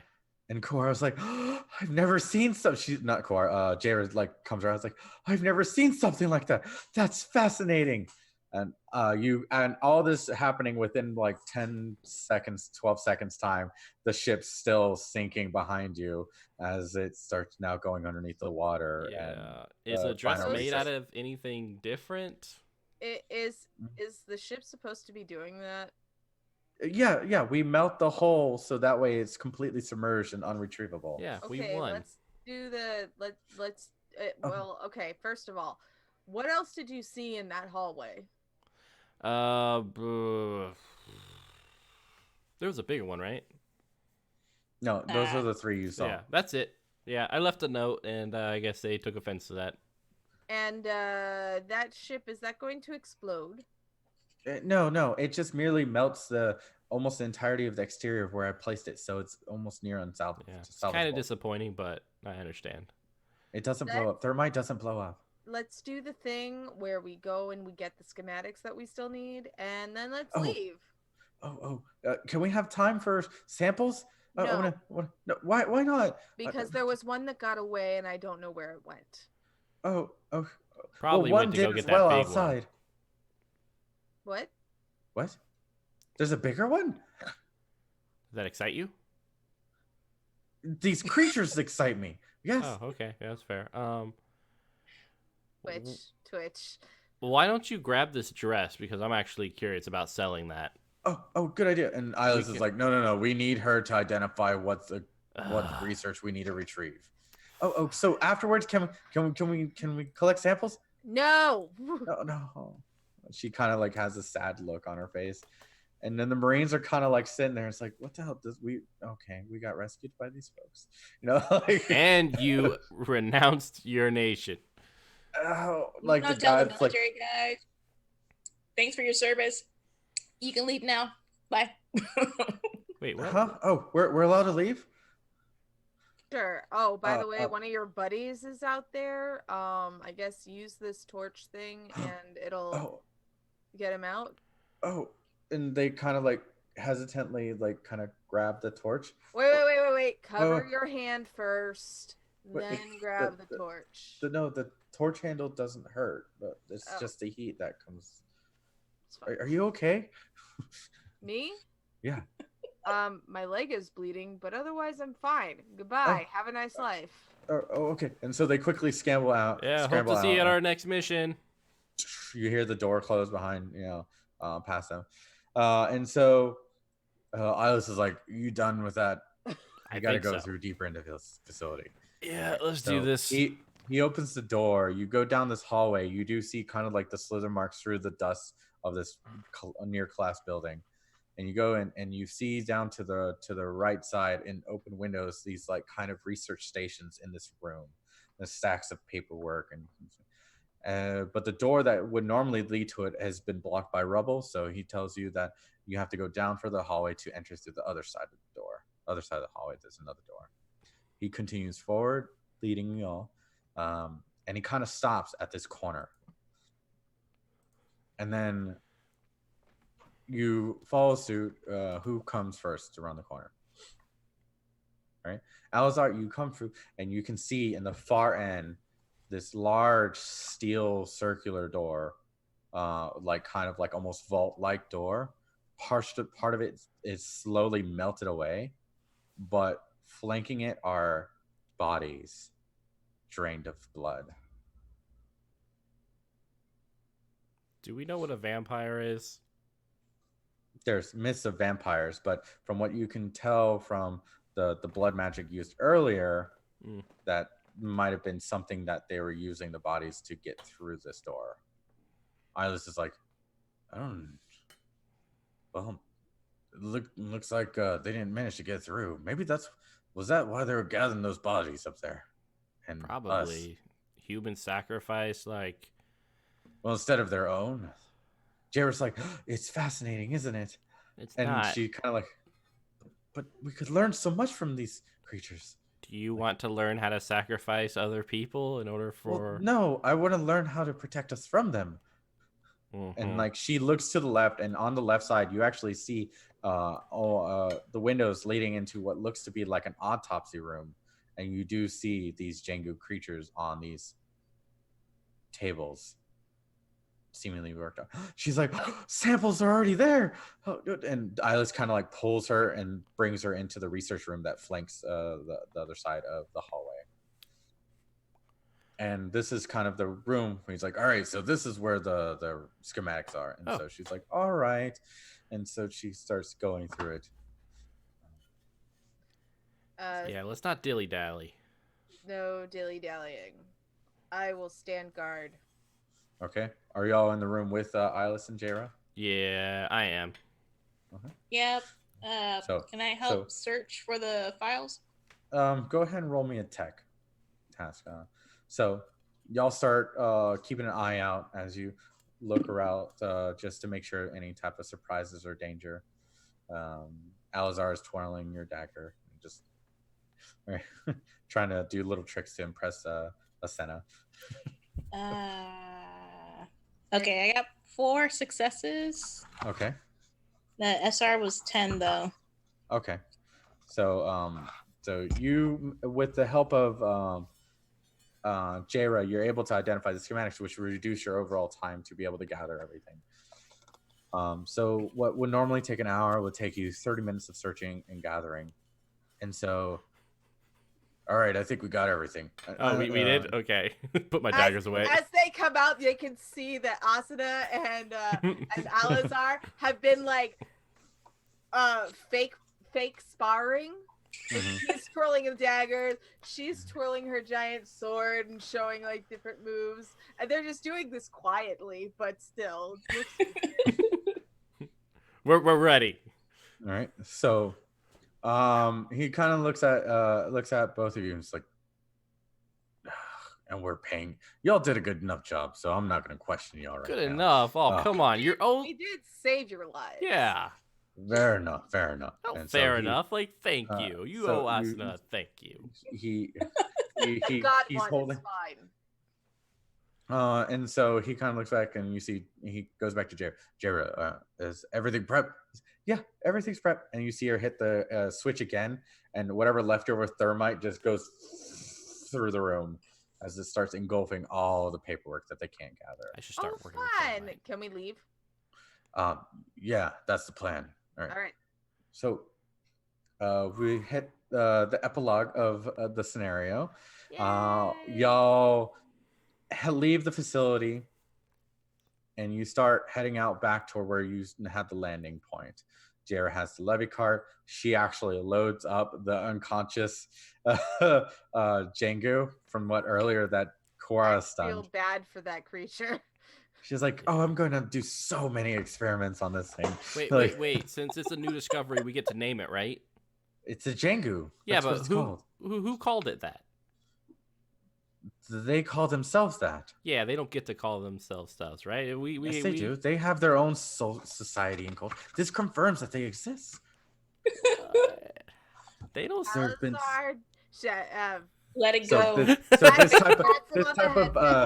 this type of discussion goes like back and forth for the 30 minutes of the walk back. Yeah, I'm like snake people. That's what they're called. Yeah, the Jengu. The snaky. Right. Snaky, I don't know. All right, and so the Alizar, is that what you're trying to get? you so you go through the clearing and you kind of see the melted like the cage of where Davern was, the pilot that you met earlier. He's no longer there. The Marines are no longer there, but one of the airship is gone. Good. So they got off. Yay. And then you continue past down to the shoreline. You see Ilis take the flare that he has and shoots in the sky, and you see the familiar craft of Toby's boat approaching across the horizon. You board the ship, board the document, and then y'all manage to get back onto the boat safely. Asuna puts Alizar in a headlock. So about that drink. Yes. God damn it. There's a gashing wound on my chest. There's a gashing wound on my leg. It's on your Aw, you two ankle. were made for each other. All right. So with our campaigns or playtests, we do offer core possibilities that we use to collate information at the end to determine the outcome or the majority for canon. So one of them is the submarine. You did destroy it. So the Marathian intelligence is aware of the vessel and its purpose, but will be forced to pick through the wreckage to understand how it works. Aldrician naval commanders can breathe a sigh of relief for now. The documents, we all gave it back to the wardens. You were able to retrieve it. The wardens are grateful for the company's efforts. The data and schematics can be used to rebuild an improved version of the submarine elsewhere in Aldris. If Eyeless, so if Eyeless still is alive and maintains, he is still working behind the scenes to help other type of task. So, and the Django proof is recovered. Retrieving a weapon will be interesting to examine, but the wardens will take company if photos are so. If Jera survives, she will begin to start studying them. The wardens granting her strict permission under the agreement that she delivers everything to them. I'm terrified. What's the worst that could happen? Jera's alive. She continues to work towards her scientific discoveries for the Django. And Eyeless is still remains. He continues to provide resources to Aldris itself. So there you go. Mission complete. Alazar almost died. Yeah. Yeah. All right. Brooke I'm owes giving me credit like to Lucky Kitty. $20. How about this? If I do go to PAX Unplug, I'll get you a drink. Boom. There you go. I'm gonna find you. Even if I'm not, even if you're not at PAX Unplugged, I'm just gonna show up in Atlanta. There you go. Well, we do have MomoCon and DragonCon here too. There we go. Yeah, hoping to go to DragonCon. But yes, so that is the Nuadan Chronicles, as hosted by me and a sample run through of the quick, well, not really quick, the one shot of our game. What do y'all think, though? Oh man, I loved it. If I wanted to do more, what do I do? Well, support us on Kickstarter, because if we can confirm the Kickstarter, we'll be able to get 100% funding. It will help us get us quicker to getting the game released and a lot more work into the game to be able to make it as well as possible. So heck yeah, they are Quickstarter guide is actually available on our Kickstarter page. So. Sweet. And they are like 400, a little bit less than 400, no, about 400 away from 10,000. So let's try to bump them up before the night ends. Right. So do it. Yeah. We broke. We're at 71% backed in less than a week. So, but yeah, no, we're super excited. I'm happy that y'all get to play. This is the first time I've actually done any type of live streaming podcasting for our game, so I've been all jitters throughout this entire thing. It was awesome. Yeah. Yeah, I actually think I'd like to continue more of this story, so even if you don't come back to the channel, we might make up our own little adventure. I mean, find out but there are some special spoilers and stuff like that in the quick start guide that I did not reveal because I do not want to say it over podcasts for those that are still interested in playing. So no spoilers. Of course.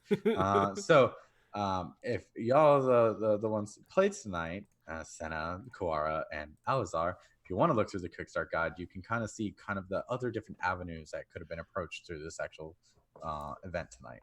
So yeah, is there? I need to figure out if there was a way for Alazar to have a date with Jara and. Jera, probably not. Jera, yeah. Probably not. She's all invested in her research and her science discovery and everything. He should have put a little snake head on his head and be like, look. I don't know if that would help. No. Alazar would probably end up being in a lost cause where he constantly helps Jera but never gets anything in return. So. Just wants to go out and have wine with people. No. All right, yeah. So that was awesome stuff. Thank you, Jason, for indulging us for this whole day. We have been together for what, 5, Oh. 6 hours today? Yeah, appreciate it. Oh, wait. So B says that we are almost to $10,000 on Kickstarters, 100 plus backers. Every playthrough of our quick start guide and pre-gen character is different. And Senpai noticed me. Oh, that was a message to me. Okay. It's perfect. But no, I actually would like to know like y'all's thoughts like on the combat, the Ooh. story, the lore, and everything too, because that feedback is always important for us. Oh too. yeah, so I love the nations and the guilds and stuff like that. One of my favorite aspects, I think, is I really like the degrees of success and how it relates to kind of like the SRs. I think that's kind of it's a pretty unique mechanic in my mind. I haven't seen it that much, if ever. Though of course I haven't played like every game, so Yeah, there's a lot of them. yeah, there are a lot. But yeah, I really enjoyed it, and I like how fast and quick combat is. It has a lot of nuances that definitely speaks to the Pathfinder crunch person like I am. But also I feel has like a lot of narrative and setting stuff that makes me very interested to dive into it. I love the marriage between like tech and magic. So, you know, using daggers in like a stealth submarine mission is cool because normally they're just like, no, use guns. Shush. But it was cool to just be able to like use like these magical badass daggers, which I loved. I mean, I loved the lore. I loved the way that the little things that you had to figure out in order to interact with the world, like with the coral cages and things like that. I loved the descriptions of where we were. I thought it was just a beautiful mindscape. Thank you. That's all B. She's the lore writer. Thanks, B. B, never leave the Thank channel. you, B. And thanks for moderating. Yes. And Jasmine, what do you think? Oh man, I'm a sucker for lore. Like the deeper you can go, the more I'm invested, just because I know the world and I can feel like I'm a part of it in a way. Being a tech anything is like my jam. I just love mixing magic and technology with that. I also really love how there's that narrative action that happens before. Yeah, that was interesting. That was new and interesting. Oh, the narrative round? Yeah. I love that. So that came about, I think, during our second playtest. Is because I always kind of like, it's very jarring that it's like, okay, everybody roll initiative, and then we go through this structured setting. Yeah. Whereas like, well, everybody should have kind of almost this story as built into it of what you want to do at that moment. Now, also that applies to kind of like ambush rounds, and you can say it's almost similar to what a surprise round or ambush round is in other games, but to make it more focused on narrative side of things, where you're only limited to very small actions, it gives that kind of nice bleed into the actual combat scenario rather than going straight from narrative to combat. So it's not like so rushed when that happens. Yeah. How'd you feel about getting that arc slinger though, when you're looking at the stats and stuff? So in my head, I was like, this could go one of two ways because it's experimental and it has a very short range. I could either run up on someone and try and end them, or I can run up on someone and possibly end myself at the same time. But then it'll be an awesome little kamikaze thing going on. So. Yeah. So no, speaking of this the situation, say like I know that y'all just picked up the pre-gens and you don't have the time investment of building your character from scratch. Do you feel yourself being more at ease to be able to know all the nuance of your characters as you build it up? Well, so my character was pretty much the same as the character that I'm playing in a video game right now. Okay. So I was kind of just like, sure, I will play Aloy in this character. It's going to be great. Yeah, I thought the character sheets communicated pretty well the abilities and things that were important to the character. I'd be very interested to check out character creation because I would love to make a character in this system. But yeah. And it is full customizable character creation too. And so we plan to have something shortly. I don't want to give a definite time to allow people to build characters through our character creation process. Yeesh. To Please do. give an example.